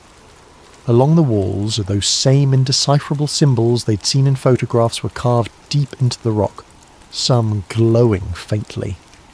"This is it," Eric breathed, filming everything. "This is what they've been hiding." They explored the chamber methodically, documenting everything. In one corner they found equipment abandoned by previous expeditions. Swedish military crates dated 1994, a NATO surveillance station that looked like it had been hastily evacuated, and most remarkably a modern computer terminal that was still functioning, powered by cables that disappeared into the wall. Lucas activated the terminal. It required no password, displaying files in Swedish and English. Most were sensor readings, temperature, radiation levels, seismic activity. But one folder, labelled Contact Protocols, contained something extraordinary. Video files, dozens of them, dated between 1994 and 2011. Lucas opened the most recent. The screen showed this very chamber, but occupied. Military personnel in hazmat suits were setting up equipment, while a figure stood in the centre, tall, too thin, with movements that weren't quite human. The figure wore a hooded robe that obscured its features, but when it turned toward the camera, its eyes reflected light like a cat's. A Swedish officer approached the figure, speaking English. "We need more time. The mining company is pushing to expand operations." The figure's response was in accented English, but with those strange harmonics L had demonstrated. "Time is what we've given you for 50 years. We cannot retreat further. The deep chambers are our last refuge. If the public learns, then perhaps it's time they did. Secrecy has served neither of our species well." The video cut off abruptly. Lucas quickly copied everything onto multiple drives, his hands shaking with the magnitude of what they'd found. A sound echoed through the chamber footsteps, many of them approaching from the tunnel they'd entered through. Eric grabbed his equipment. "We need to go. Now." But as they turned to leave, they found their exit blocked. A squad of Swedish military personnel emerged from the tunnel, weapons drawn but not quite aimed at them. Behind the soldiers walked a familiar figure, the man from the restaurant, still in his expensive suit despite the underground environment. "Mr. Eklund, Mr. Lindqvist," he said calmly. "You've been remarkably resourceful. Unfortunately, you've also committed several crimes, including trespassing on classified military property and theft of state secrets." "This needs to be public," Lucas argued. "People have a right to know." "Do they? Do people have a right to information that could cause mass panic, economic collapse and potentially interspecies conflict?" Before anyone could respond, the temperature in the chamber suddenly spiked. The crystalline structures began pulsing more rapidly, and a low harmonic tone filled the air, felt as much as heard. The soldiers looked nervous, some backing toward the tunnel. From the far side of the chamber, where deep shadows had hidden additional passages, figures emerged. 3 of them, tall and thin like the one in the video, wearing similar robes. But as they approached, they lowered their hoods. Lucas heard Eric's camera hit the ground. They weren't reptilian, exactly, but they weren't human either. Their features were elongated, their skin with a subtle, scaled texture that seemed to shift between colours. Their eyes were large, multifaceted, like an insect's, but with an unmistakably intelligent gaze. The lead being spoke, its voice filling the chamber without seeming to come from its mouth. "Enough!" Everyone froze. Even the suited man seemed taken aback. 50 years of negotiations, 50 years of delays, and still you point weapons in our sacred spaces."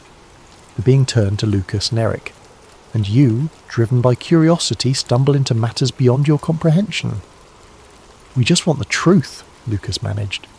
"The truth?" The being made a sound that might have been laughter. "The truth is that we've shared this planet since before your ancestors learned to walk upright.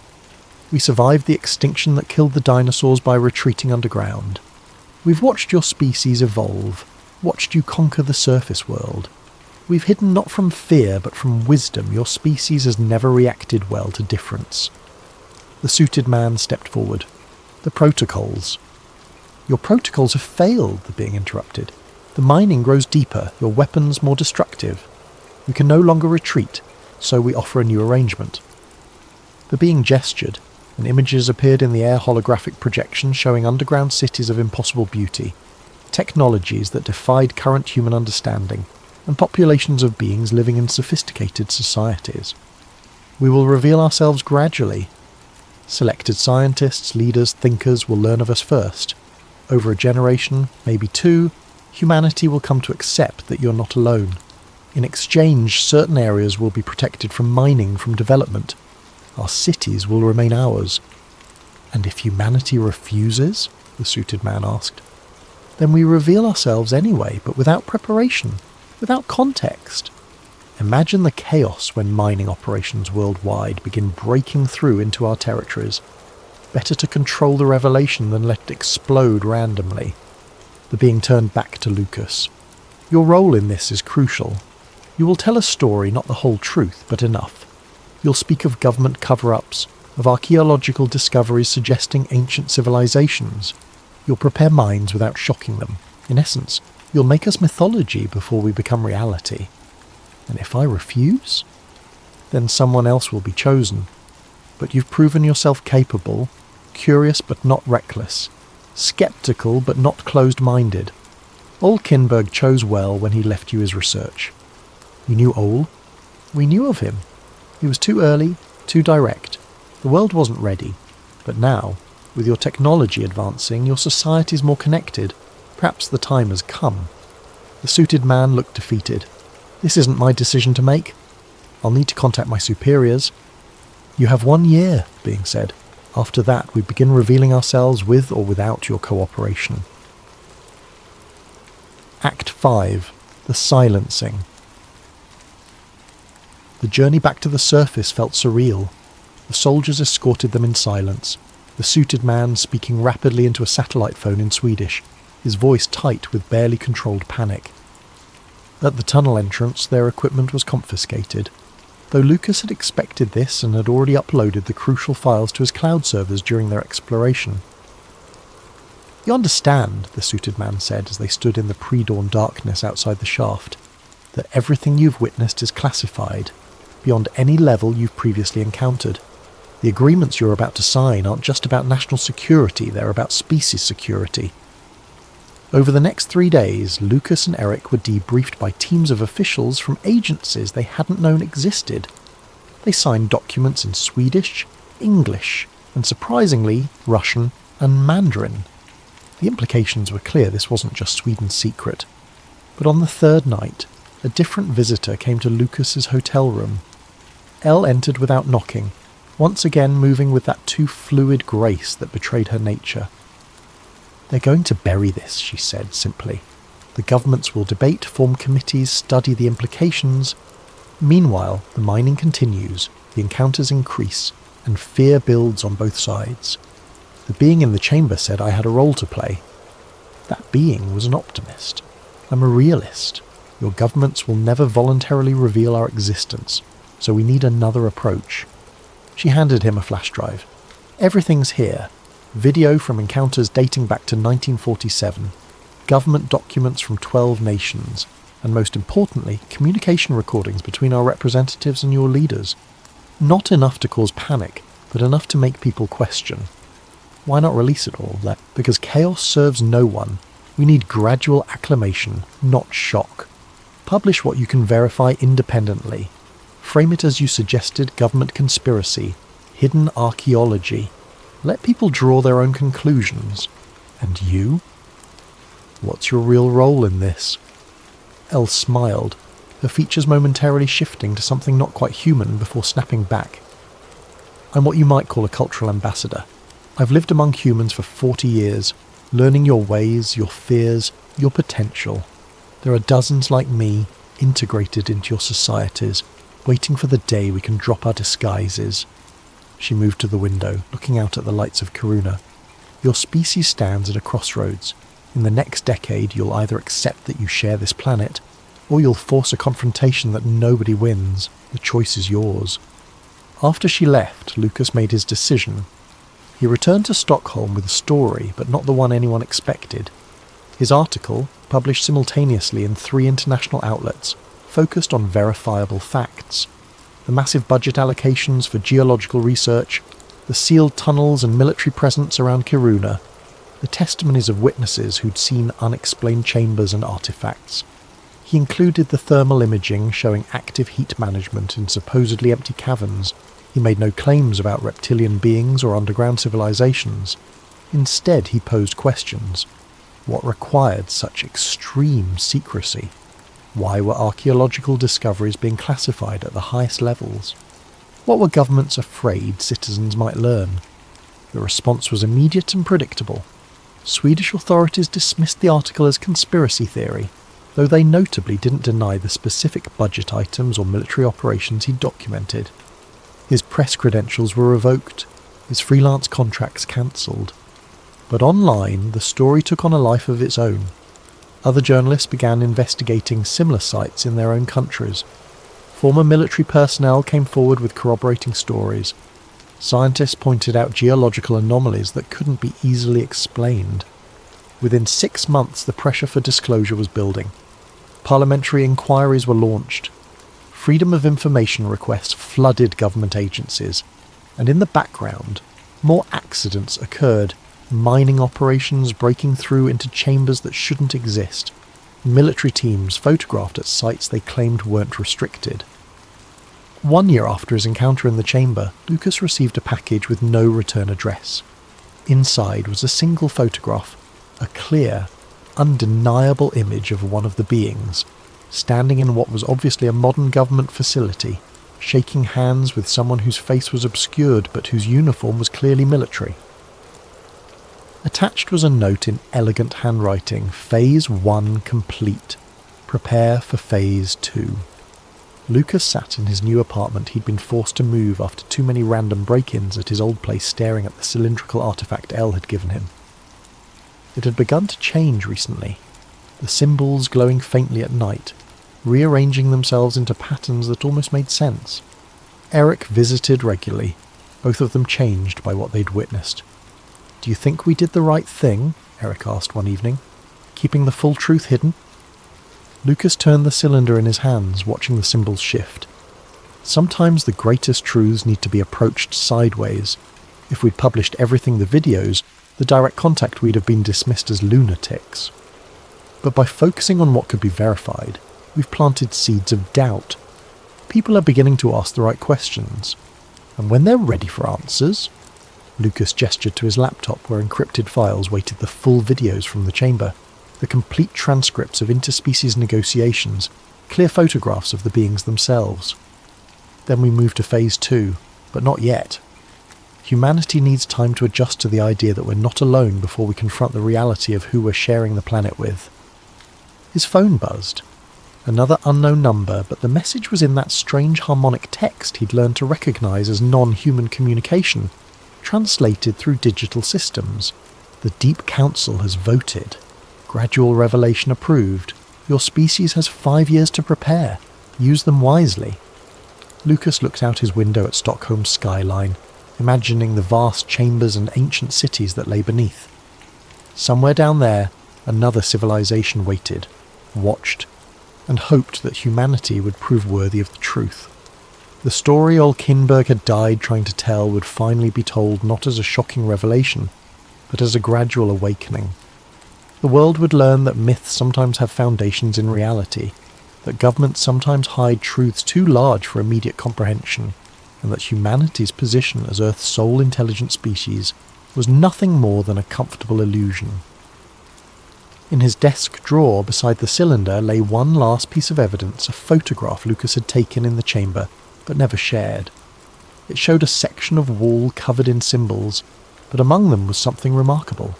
Cave paintings, clearly prehistoric, showing human figures standing beside tall, thin beings with large eyes. Even tens of thousands of years ago, someone had tried to record the truth of humanity's neighbours. Perhaps this time, Lucas thought, the world would be ready to listen. Epilogue. 5 years later, the headlines were subtle but significant.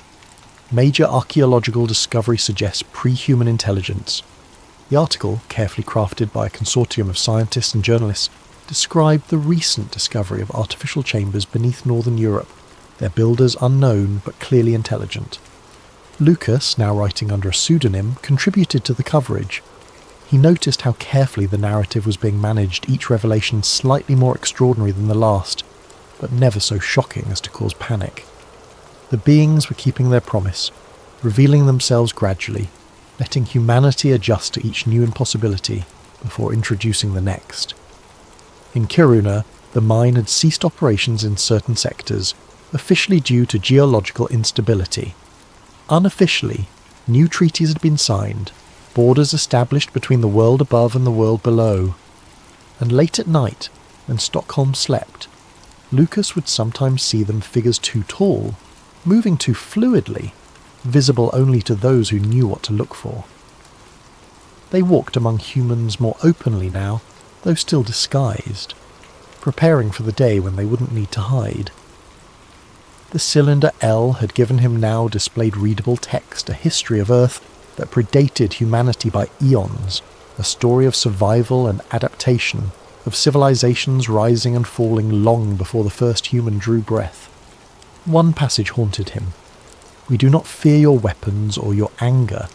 We fear your inability to accept that you're not special, not chosen, not alone. We fear that in learning of us you will lose yourselves. But as Lucas watched humanity slowly, cautiously, begin to accept the impossible, he felt hope. Perhaps his species was more adaptable than the beings below believed.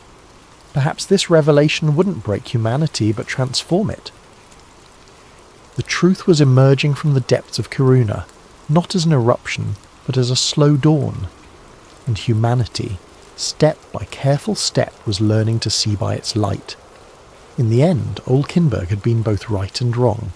The truth did need to be told, but it needed to be told carefully, patiently, with respect for both the tellers and the listeners. As Lucas closed his laptop and prepared for bed, his phone displayed one final message. Thank you for teaching us that truth, like evolution, happens gradually. Outside, Stockholm slumbered on, unaware that beneath its streets another city stirred. The two worlds, separate for so long, were slowly, inevitably converging. The age of hiding was ending.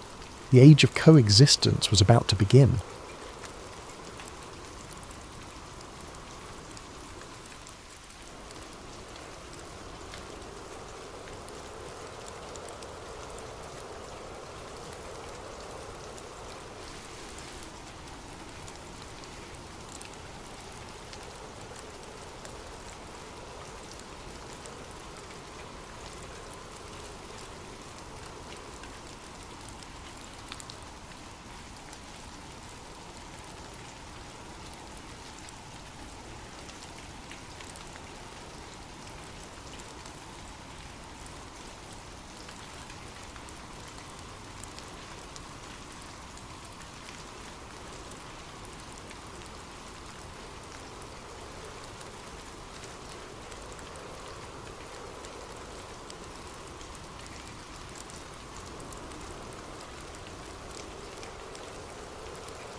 The glow of 17 monitors bathed Elias Corrin's face in an ethereal blue light as his fingers danced across 3 keyboards simultaneously.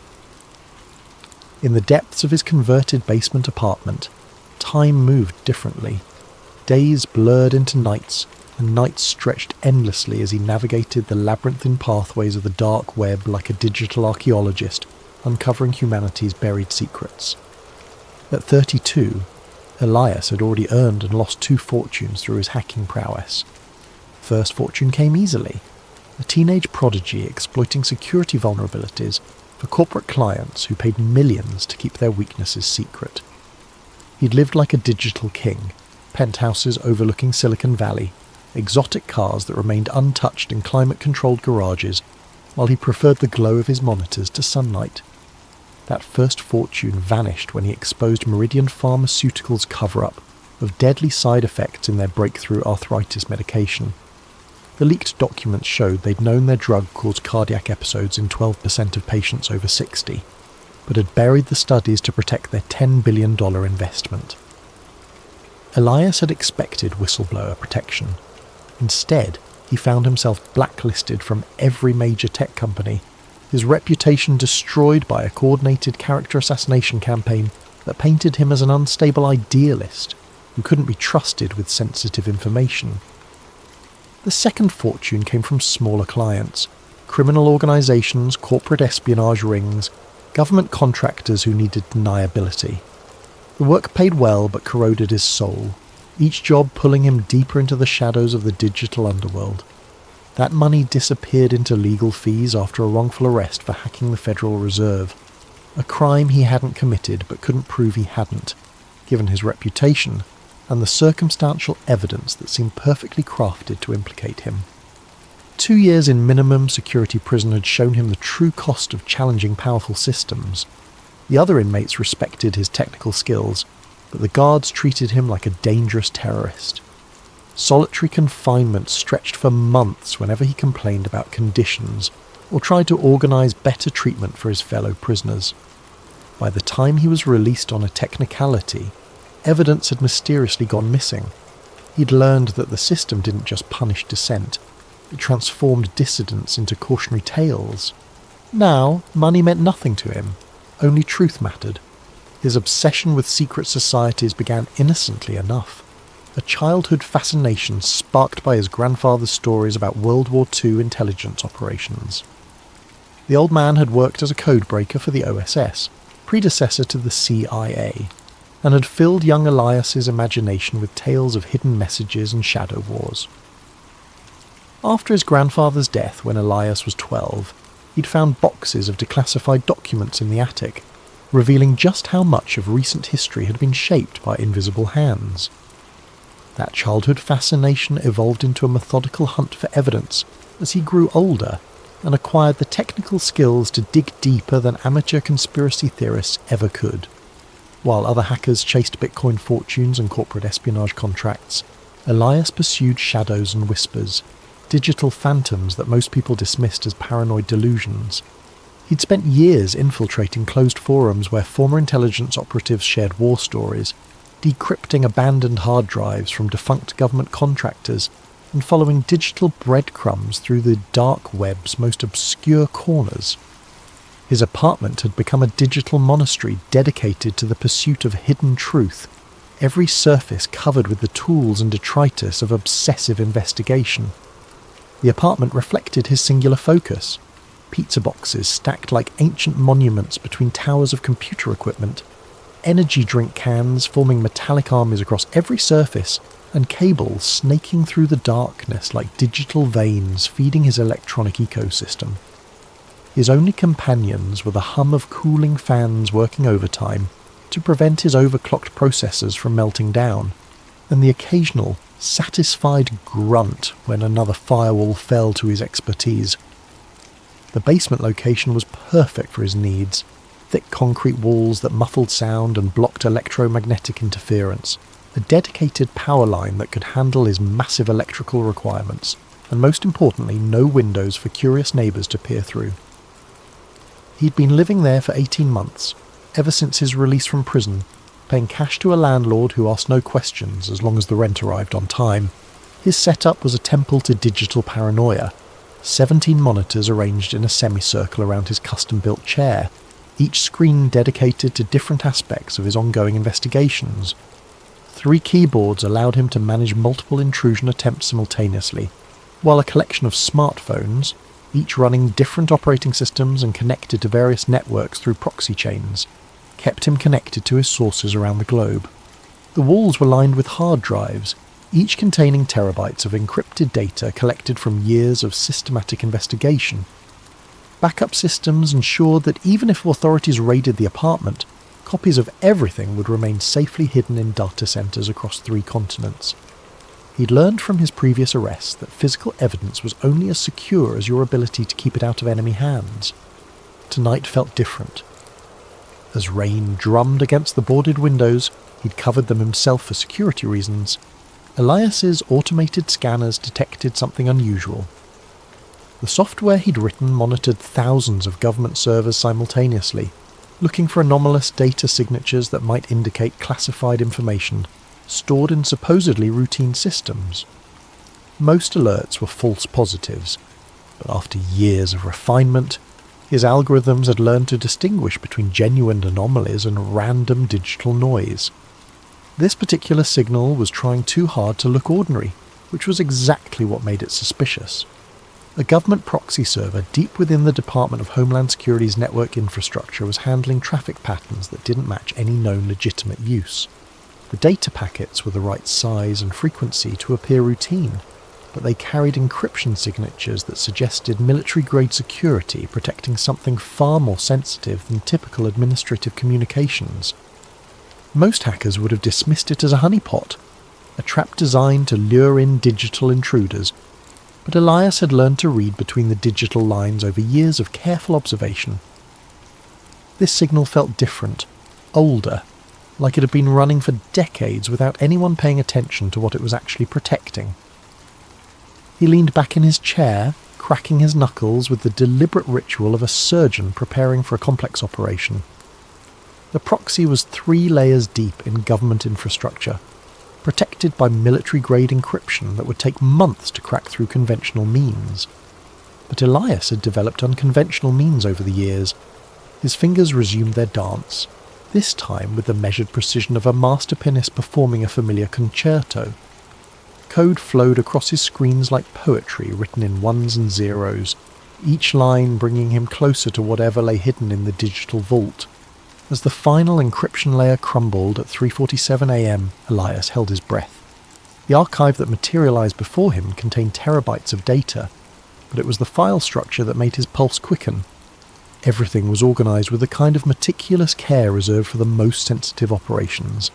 Categorical folders with cryptic names like cultural implementation, behavioral modification, and asset management. He opened the first file and the world as he understood it began to unravel.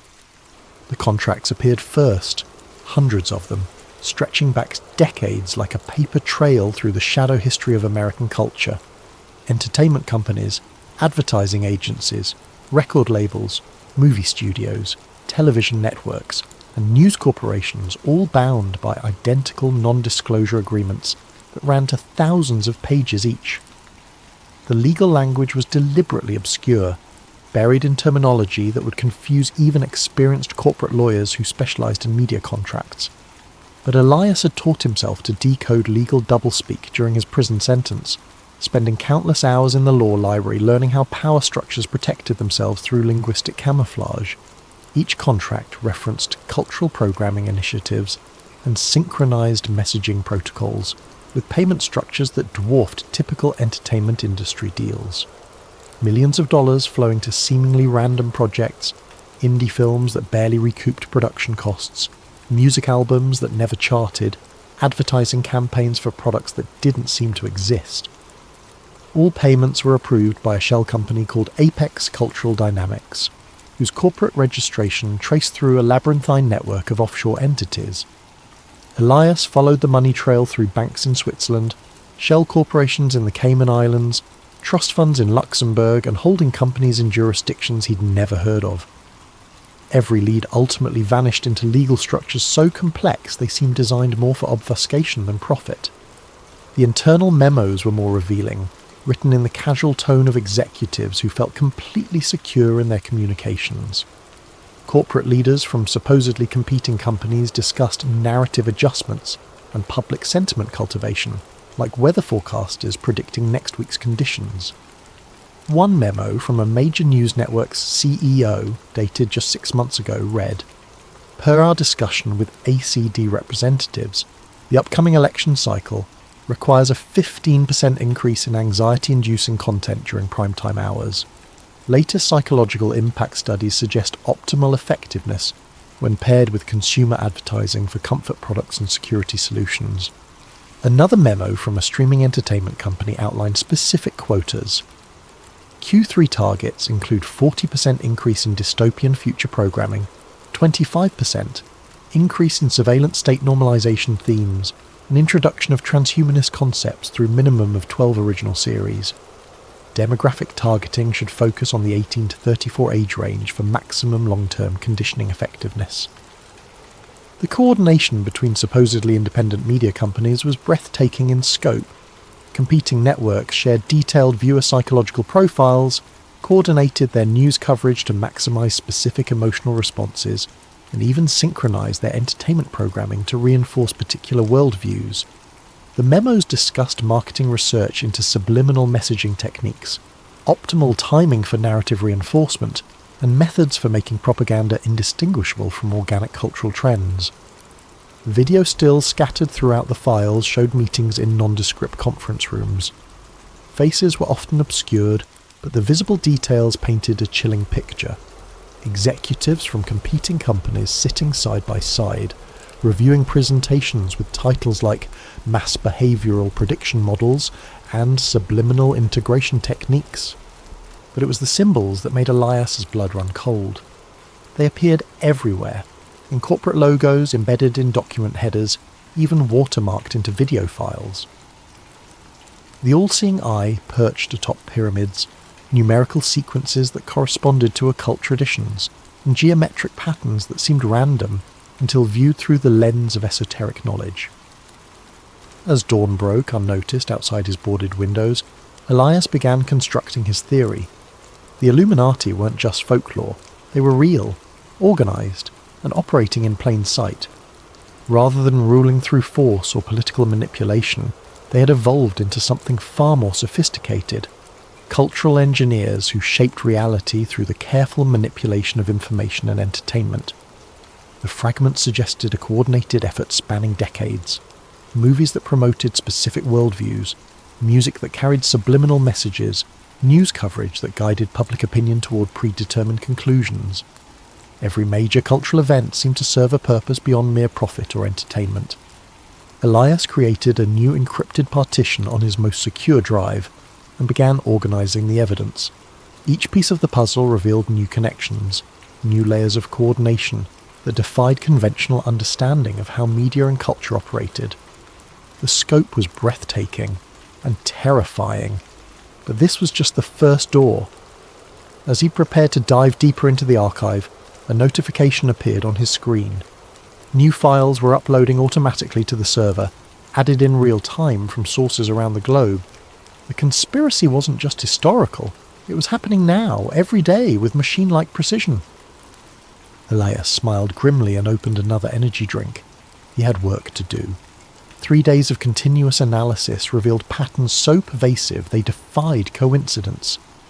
Elias's custom data mining algorithms had processed thousands of hours of Super Bowl halftime shows, major film releases, top-charting music, and primetime television programming, cross-referencing them with the archived documents he'd discovered. His software compared visual elements, audio frequencies, narrative structures, and symbolic content with mathematical precision that human observation alone could never achieve. The results were undeniable and terrifying. Every major halftime show since 2005 contained specific visual elements that served purposes beyond entertainment. Choreographed movements formed geometric patterns when viewed from aerial cameras, patterns that matched sacred geometry principles known to influence human consciousness.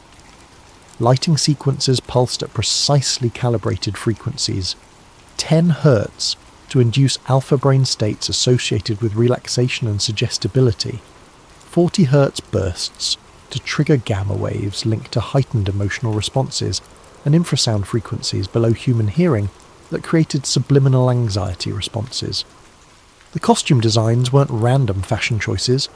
They incorporated symbols from the archived files with mathematical precision.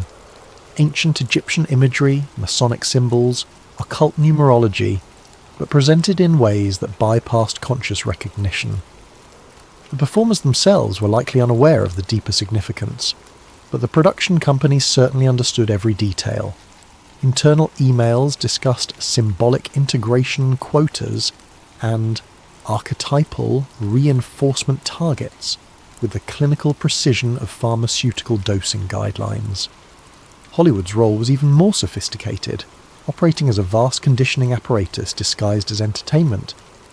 Elias discovered that blockbuster films weren't just profitable products. They were psychological programming exercises designed to shift public consciousness over decades. Action movies systematically normalized surveillance states, extrajudicial violence, and the acceptability of authoritarian responses to perceived threats. Romantic comedies promoted specific relationship models that prioritize consumption, instant gratification, and emotional instability over lasting partnership and family formation.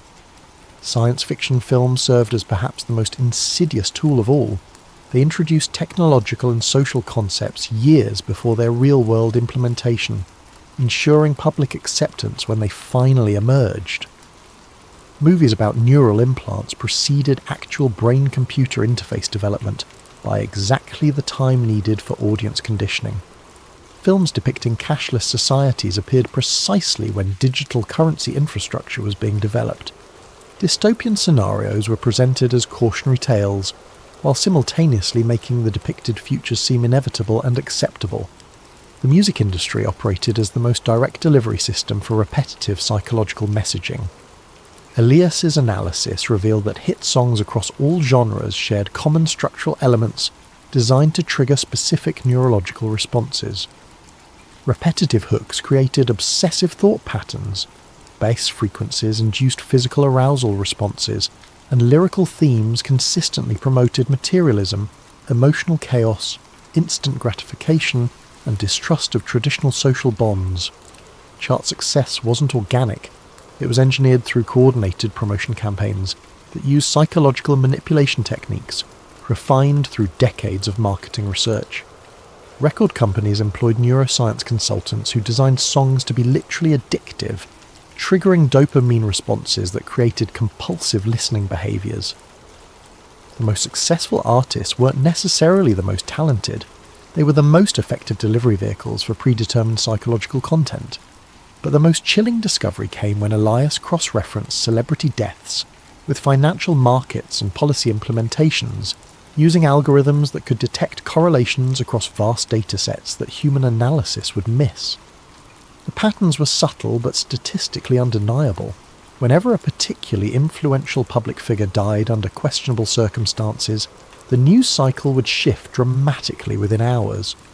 Public attention would focus intensely on mourning and memorial coverage, while significant legislation passed through Congress, with minimal scrutiny or public debate. Michael Jackson's death had coincided with the most controversial aspects of healthcare reform debates, providing a massive distraction precisely when public opposition was reaching critical mass. Whitney Houston's demise dominated headlines during crucial banking regulation discussions that would have reshaped Wall Street oversight. Prince's passing created a week-long media obsession that completely buried coverage of surveillance law expansions that civil liberties groups had been fighting for months. Each event generated exactly the right emotional state to facilitate predetermined political outcomes. The deaths created collective grief that made the public more passive and receptive to authority, while the intensive media coverage consumed the attention bandwidth that might otherwise have focused on policy changes. The timing wasn't coincidental, it was orchestrated with mathematical precision. Elias found evidence suggesting that some celebrity deaths might have been actively induced rather than simply exploited. Medical records showed unusual patterns of prescription drug interactions. Security camera footage from crucial moments was consistently corrupted or missing, and autopsy results often contained anomalies that suggested external intervention. The pattern was consistent across dozens of cases spanning 3 decades. But even more disturbing was the systematic cultivation of celebrity instability. Internal documents from talent agencies and record companies outlined deliberate strategies for creating psychological dependence, drug addiction, and emotional instability in their most valuable assets. The goal wasn't profit maximization, it was creating performers who could be easily manipulated and, when necessary, destroyed at moments that served larger political purposes. The conspiracy had weaponized celebrity worship itself, turning the public's emotional investment in famous figures into a tool for mass psychological manipulation. Every death became a ritual that renewed the collective trauma bonding between citizens and their media-created gods, making the population more dependent on external authority figures and less capable of independent critical thinking. Elias created a digital conspiracy board on his largest monitor, a sprawling network of connections that would have impressed investigative agencies worldwide if they hadn't been complicit in the system he was mapping. Red lines linked entertainment companies to intelligence agencies through shared personnel, financial investments, and operational coordination. Blue lines traced money flows through the labyrinthine network of shell corporations, revealing how massive sums moved between seemingly unrelated organizations. Green lines mapped the precise timing of cultural events to policy implementations, showing correlation patterns that achieved statistical significance far beyond chance. The board revealed the Illuminati's true genius. They had weaponized human attention itself, transforming consciousness into a battlefield where wars were fought through carefully orchestrated information campaigns. In an age of information overload, controlling what people focused on had become more valuable than controlling what they thought.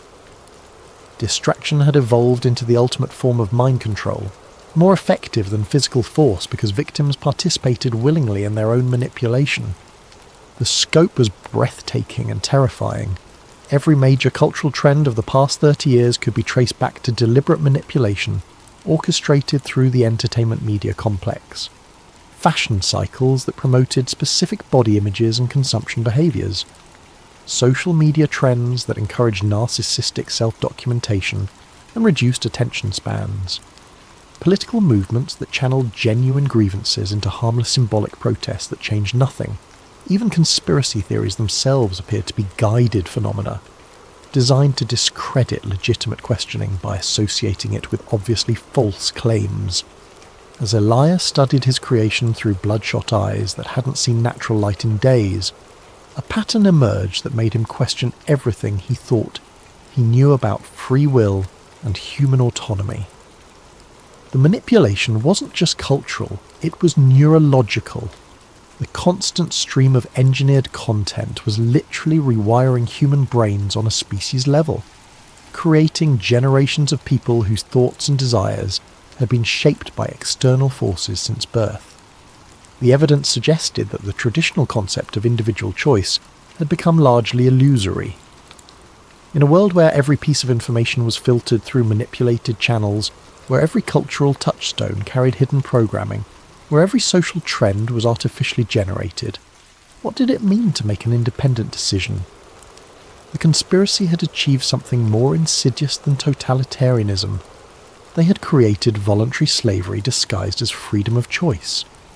As Elias studied his creation, a pattern emerged that made him question everything he thought he knew about free will. Every major cultural trend of the past 30 years could be traced back to deliberate manipulation. Fashion cycles, social media behaviours, political movements, even conspiracy theories, all potentially guided by the same hidden hand. The realization struck him like a physical blow. If they could control culture so completely, how could he be certain his own obsession with finding them wasn't part of their plan?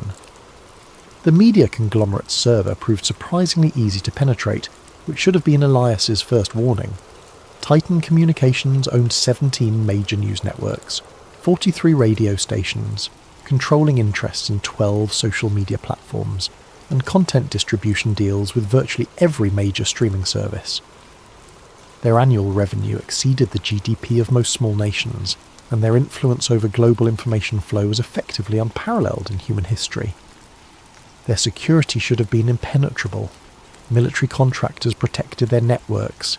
They employed former NSA specialists as cybersecurity consultants, and their server farms were housed in facilities that rivaled government installations.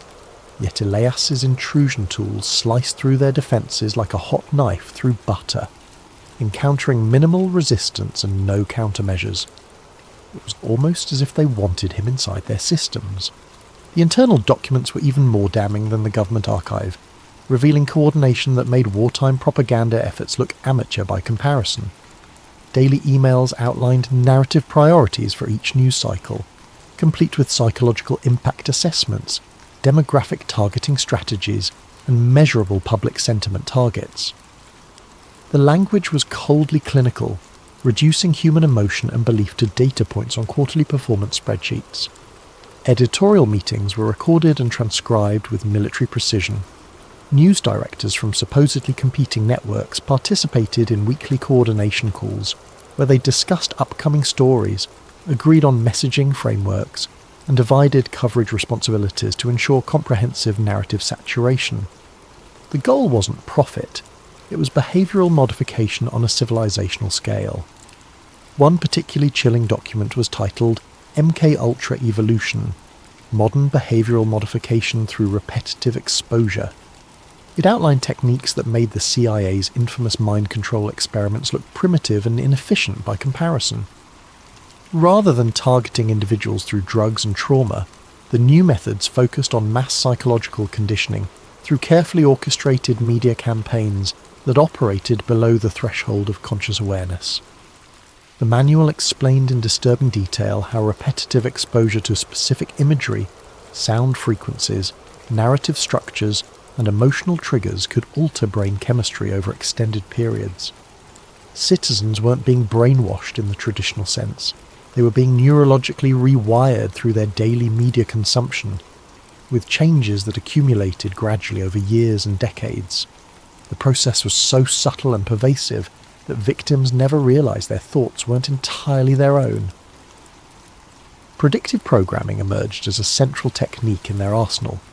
By introducing concepts, technologies, and social changes through fictional entertainment, before implementing them in reality, the manipulators could bypass critical thinking entirely. Audiences would unconsciously accept new surveillance technologies, social norms, and political systems because they had been psychologically prepared through years of entertainment conditioning that made the changes feel familiar and inevitable. The technique was devastatingly effective because it exploited fundamental aspects of human psychology. People naturally accepted ideas they had encountered multiple times, even if the initial exposure came through obviously fictional sources. The brain treated repeated fictional scenarios as potential realities, creating neural pathways that made actual implementation feel like a natural progression rather than a radical change. The financial section revealed the true scope of the operation. Trillions of dollars flowed through the network annually, dwarfing the budgets of most nations. The money came from unexpected sources: pension funds, insurance companies, even charitable foundations unknowingly contributed to the conspiracy through complex investment structures. But the most disturbing discovery was the coordination between intelligence agencies, banking institutions, entertainment corporations, and technology companies, operating as a unified organism despite their apparent competition and conflicting interests. Weekly video conferences brought together representatives from the CIA, Federal Reserve, major studios, social media platforms, and multinational technology corporations. They discussed sentiment management and narrative synchronization with the casual professionalism of corporate executives planning quarterly sales targets. The recordings revealed a shadow government that operated through corporate proxies rather than official political channels. Traditional governmental power had been largely superseded by a network of private organizations that could implement policy through market manipulation and cultural conditioning without the messy inconvenience of democratic oversight. Elections still occurred, but they had become elaborate theatre productions designed to maintain the illusion of popular sovereignty, while real decisions were made in boardrooms that the public never saw. News cycles weren't random or market-driven. They were orchestrated months in advance by committees that included intelligence operatives, banking executives, media moguls, and technology leaders.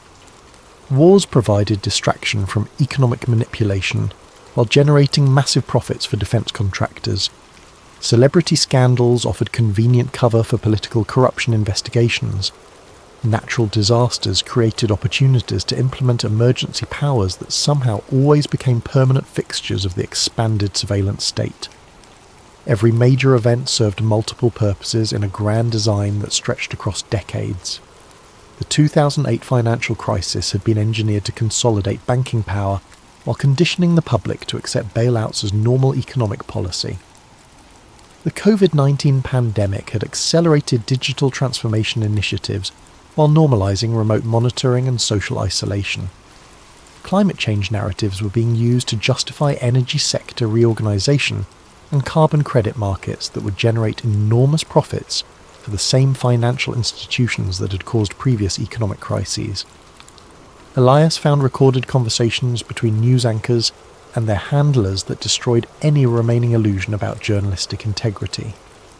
Popular television personalities who projected authority and trustworthiness were revealed as knowing participants in psychological manipulation campaigns, carefully crafting emotional triggers with the precision of weapons designers. They discussed techniques for inducing specific brain states in viewers, optimal timing for fear-based messaging, and methods for making propaganda indistinguishable from legitimate news reporting. The most chilling recordings involved discussions of population control strategies disguised as public health initiatives.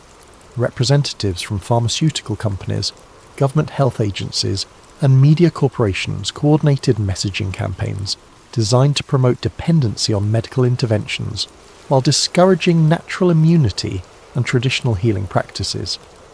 The goal wasn't public health. It was creating a population that required constant pharmaceutical management to function normally. Mental health treatment had been weaponized through carefully designed chemical interventions that didn't cure underlying problems but created permanent pharmaceutical dependencies. Educational systems were being restructured to produce workers who could follow complex instructions but lacked the critical thinking skills to question authority. Even exercise and nutrition guidelines were manipulated to ensure that optimal physical and mental health remained just out of reach for the general population. The evidence was overwhelming, but as Elias prepared to copy the files to his secure drives, an error message appeared. Access denied. User privileges revoked. The server was locking him out in real time, which meant someone was actively monitoring his intrusion. He worked frantically to extract what data he could, but the digital walls were closing in. As the connection terminated, one final document appeared briefly on his screen. A personnel file with his photograph in the header Asset Management, Elias Corin, Status, Active Monitoring. The file vanished before he could read it completely, but the implications were clear. They knew he was coming. Desperation drove Elias deeper into the network than he had ever dared venture. Using techniques that bordered on digital necromancy, he resurrected connection pathways that should have been impossible to access. The risk was enormous. Each probe left digital fingerprints that could lead authorities directly to his door. But the glimpse of his own file had transformed his quest from curiosity to survival. The recordings he discovered in the deepest server vaults were audio files from meetings that shouldn't have existed, according to any official record. High-definition audio captured conversations between intelligence officials, Federal Reserve board members, entertainment executives, technology billionaires, pharmaceutical industry leaders, and representatives from organizations he'd never heard of, but whose influence seemed to span continents. They discussed the future of human consciousness like generals planning military campaigns against an enemy population. The meetings followed a rigid schedule.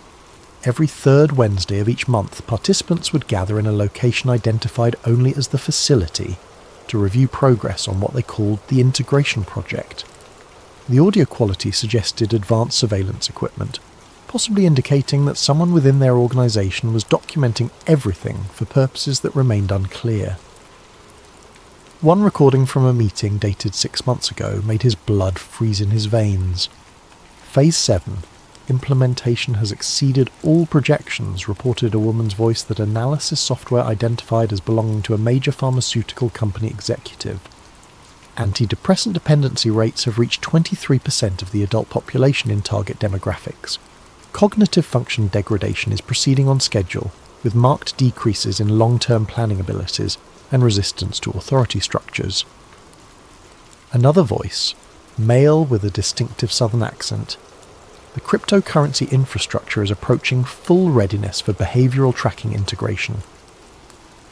Once we achieve real-time monitoring of every financial transaction, thought control becomes mathematically precise.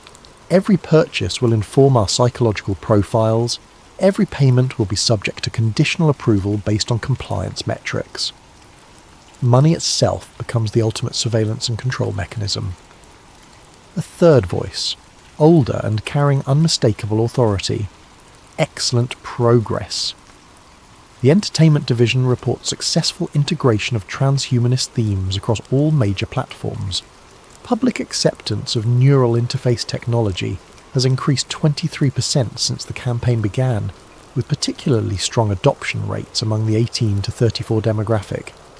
We're ready for beta testing in select metropolitan markets next quarter.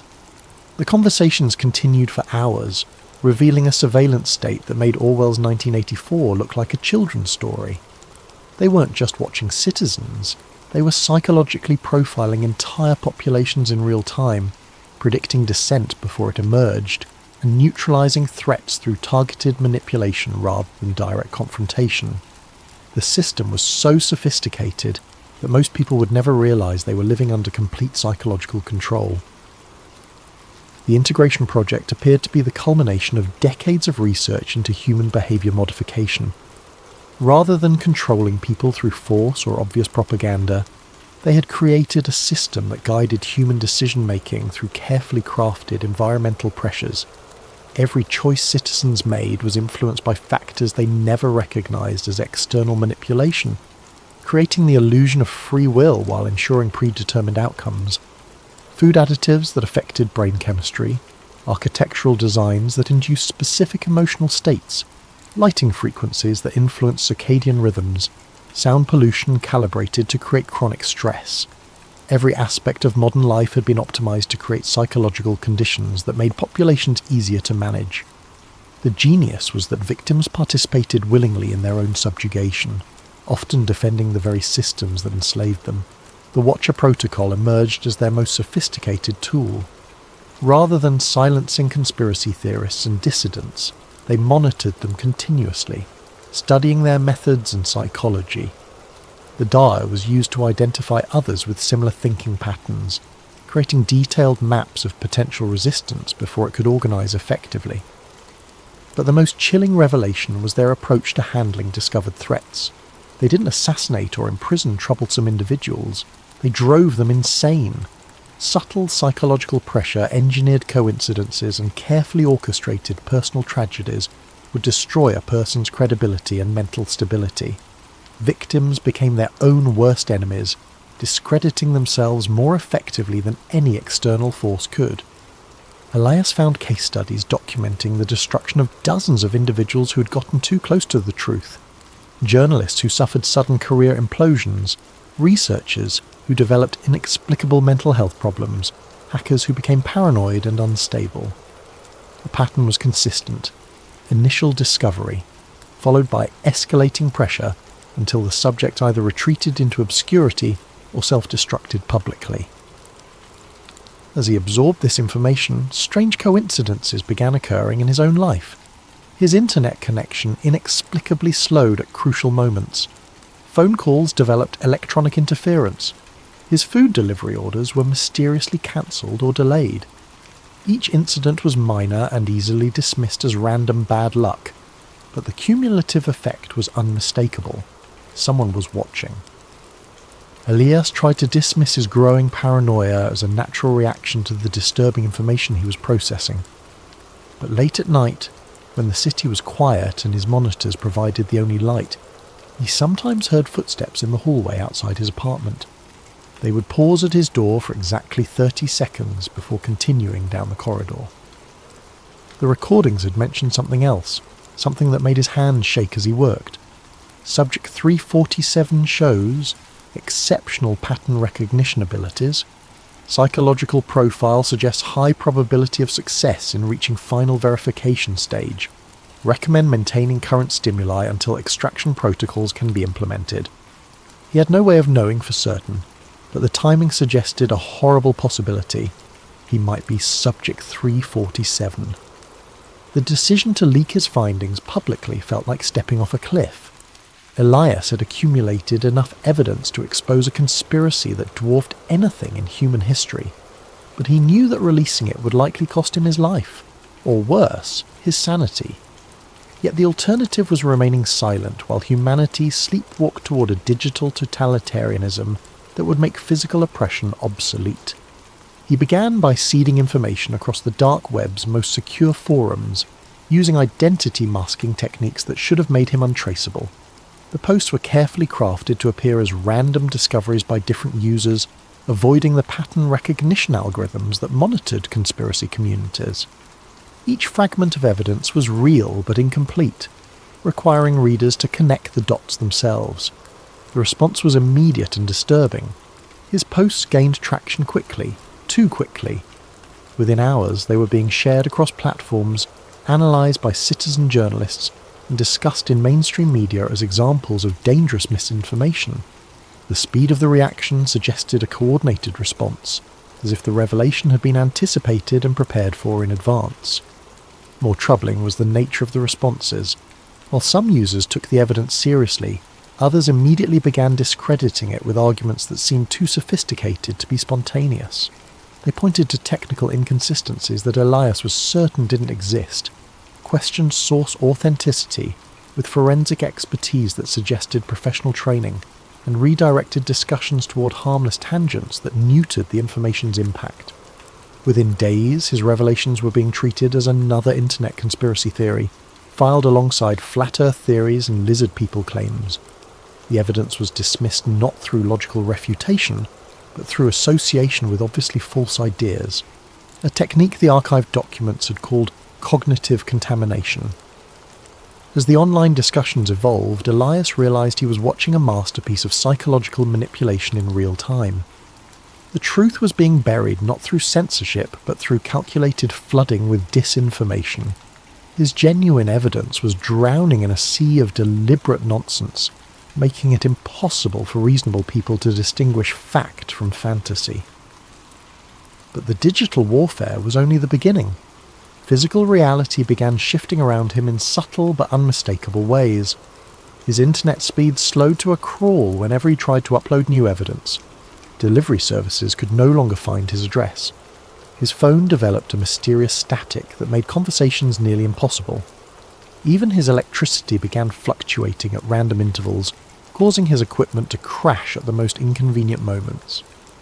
The psychological pressure was more sophisticated than anything he had imagined from the case studies. Rather than obvious intimidation, he faced a constant series of minor inconveniences and technical failures that could be dismissed as coincidence by anyone who wasn't experiencing them directly. The effect was maddening, literally. He began questioning his own perceptions, wondering if paranoia was making him see patterns that didn't exist. Sleep became elusive as his apartment filled with unexplained sounds. Electronics hummed at frequencies that seemed designed to prevent rest. The heating system cycled erratically, creating temperature fluctuations that made comfort impossible. Water pressure dropped whenever he tried to shower, and his refrigerator developed a whine that stopped only when he was away from his computer. Friends and family members began expressing concern about his mental state, though he couldn't remember telling them about his research. They called with surprising frequency, all using similar language about the importance of seeking help and taking breaks from the computer. The conversations felt scripted, as if his loved ones were reading from prepared statements. As days blended into a haze of technical failures and social pressure, Elias realised he was living inside one of the case studies he'd discovered. They weren't just monitoring him, they were actively dismantling his life with surgical precision. But unlike the previous victims, he knew what was happening. That knowledge might be his only chance of survival.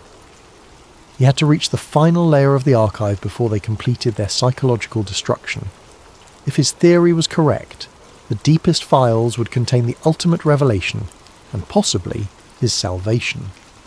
The final server required every technique Elias had learned over 2 decades of hacking, protected by quantum encryption and guarded by AI systems that adapted to his intrusion attempts in real time. It represented the pinnacle of digital security. Yet as he worked through the night, fueled by desperation and the last of his energy drinks, the barriers fell with almost suspicious ease. The locked folder contained exactly what he had expected and feared: complete dossiers on hundreds of individuals, including himself. His file was massive, containing information that should have been impossible to collect. Screenshots of every computer session going back years, audio recordings from devices that shouldn't have had microphones, even biometric data tracking his health and emotional states in real time.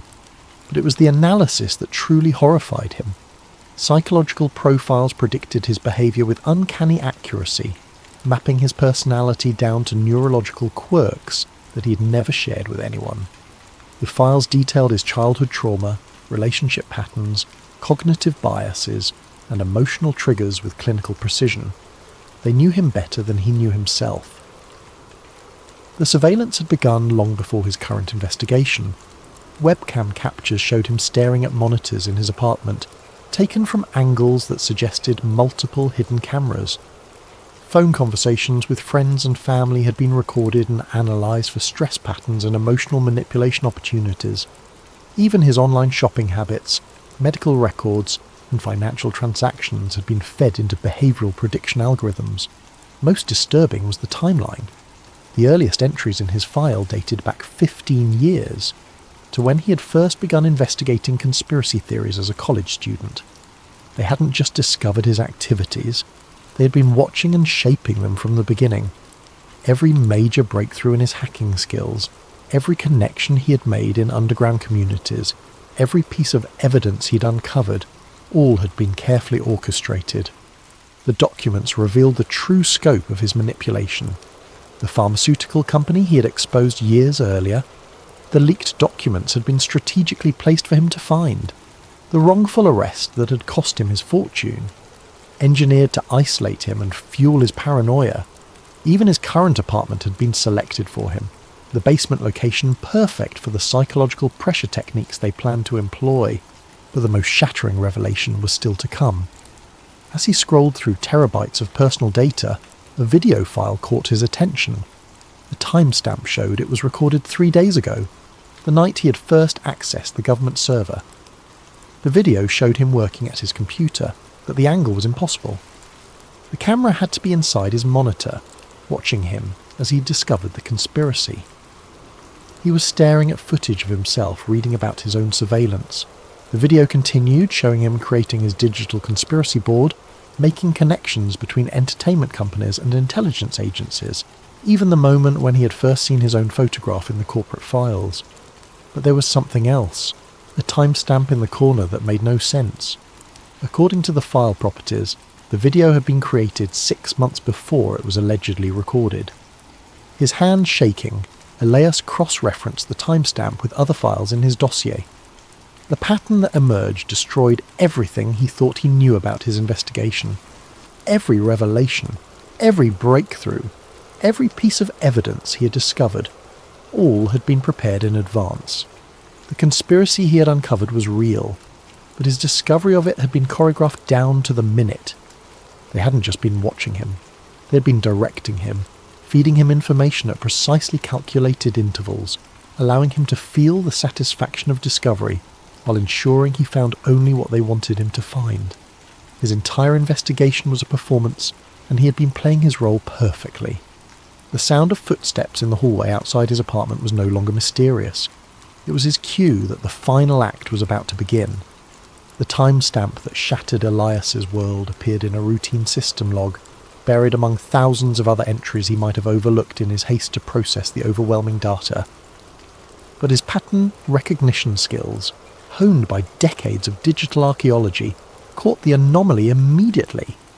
His surveillance file had been created 3 years before he had even begun his serious investigation into secret societies.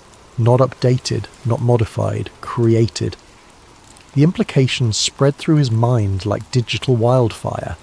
Every forum post that had sparked his interest, every breadcrumb of evidence he had followed, every contact who had guided him toward new information sources, all had been carefully planted elements in an elaborate psychological experiment. He wasn't hunting the Illuminati. He was their laboratory rat, navigating a maze they had constructed specifically for him. The files reveal the true scope of the operation.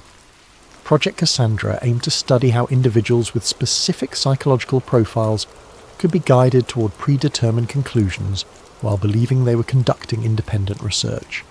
Elias was test subject 347 in a series that had already processed thousands of potential dissidents, conspiracy theorists, and amateur investigators. The methodology was diabolical in its sophistication.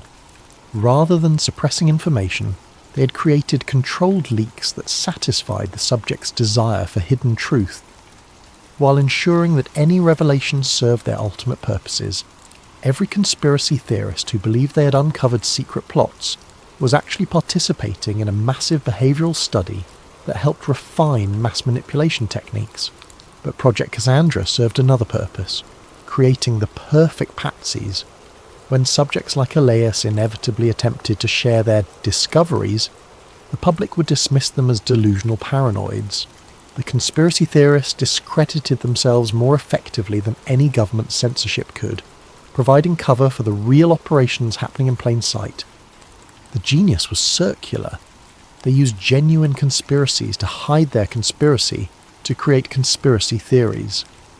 The Ouroboros of manipulation consumed its own tail while strengthening the head.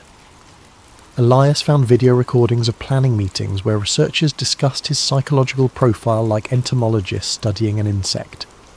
His obsessive personality, his need for validation through intellectual superiority, his isolation and distrust of mainstream society, all were noted as advantageous traits for the experiment.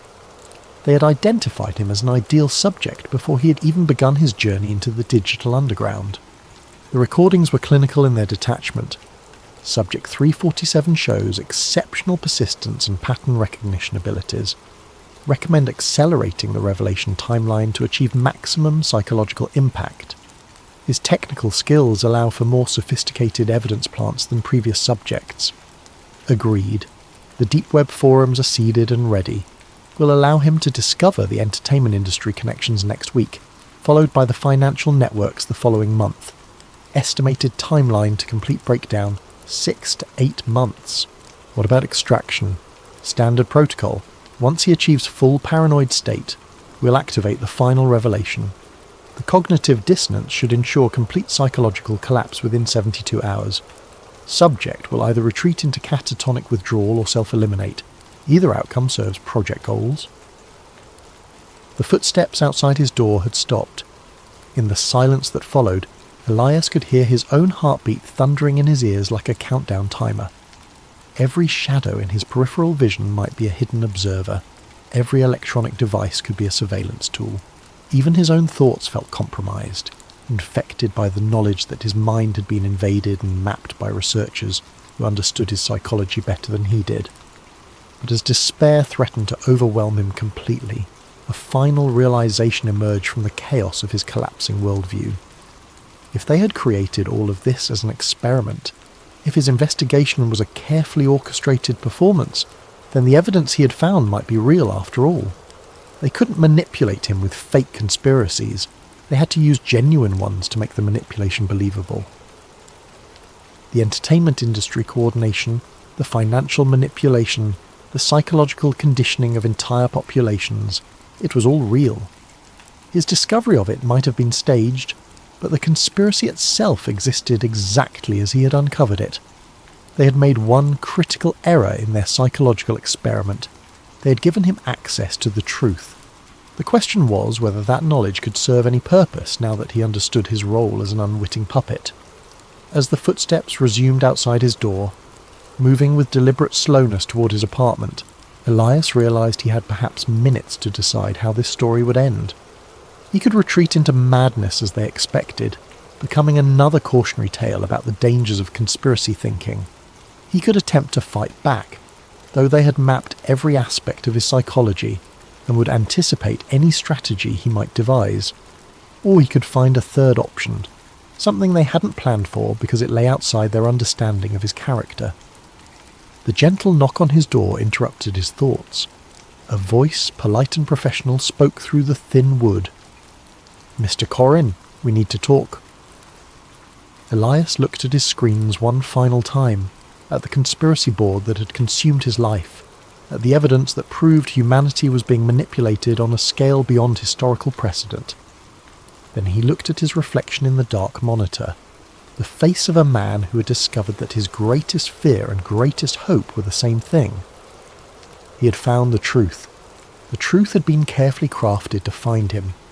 But perhaps, in that circular dance of manipulation and discovery, lay an opportunity that neither he nor his watchers had anticipated. After all, even the most sophisticated psychological experiment could produce unexpected results. As he reached for the door handle, Elias Corrin smiled for the first time in months. If they had taught him anything, it was that reality was far more malleable than most people believed. And if reality could be shaped, then perhaps it was time for the subject to become the experimenter. The door opened to reveal figures in dark suits, their faces professional masks hiding whatever emotions they might have felt. But as they looked into Elias's eyes, something shifted in their expressions, a flicker of uncertainty that suggested their psychological profiles might have missed something crucial about their carefully studied subject. "Gentlemen," Elias said, his voice steady despite the chaos in his mind, "I've been expecting you. Shall we discuss what happens next?" The game was far from over. In fact, it was just beginning.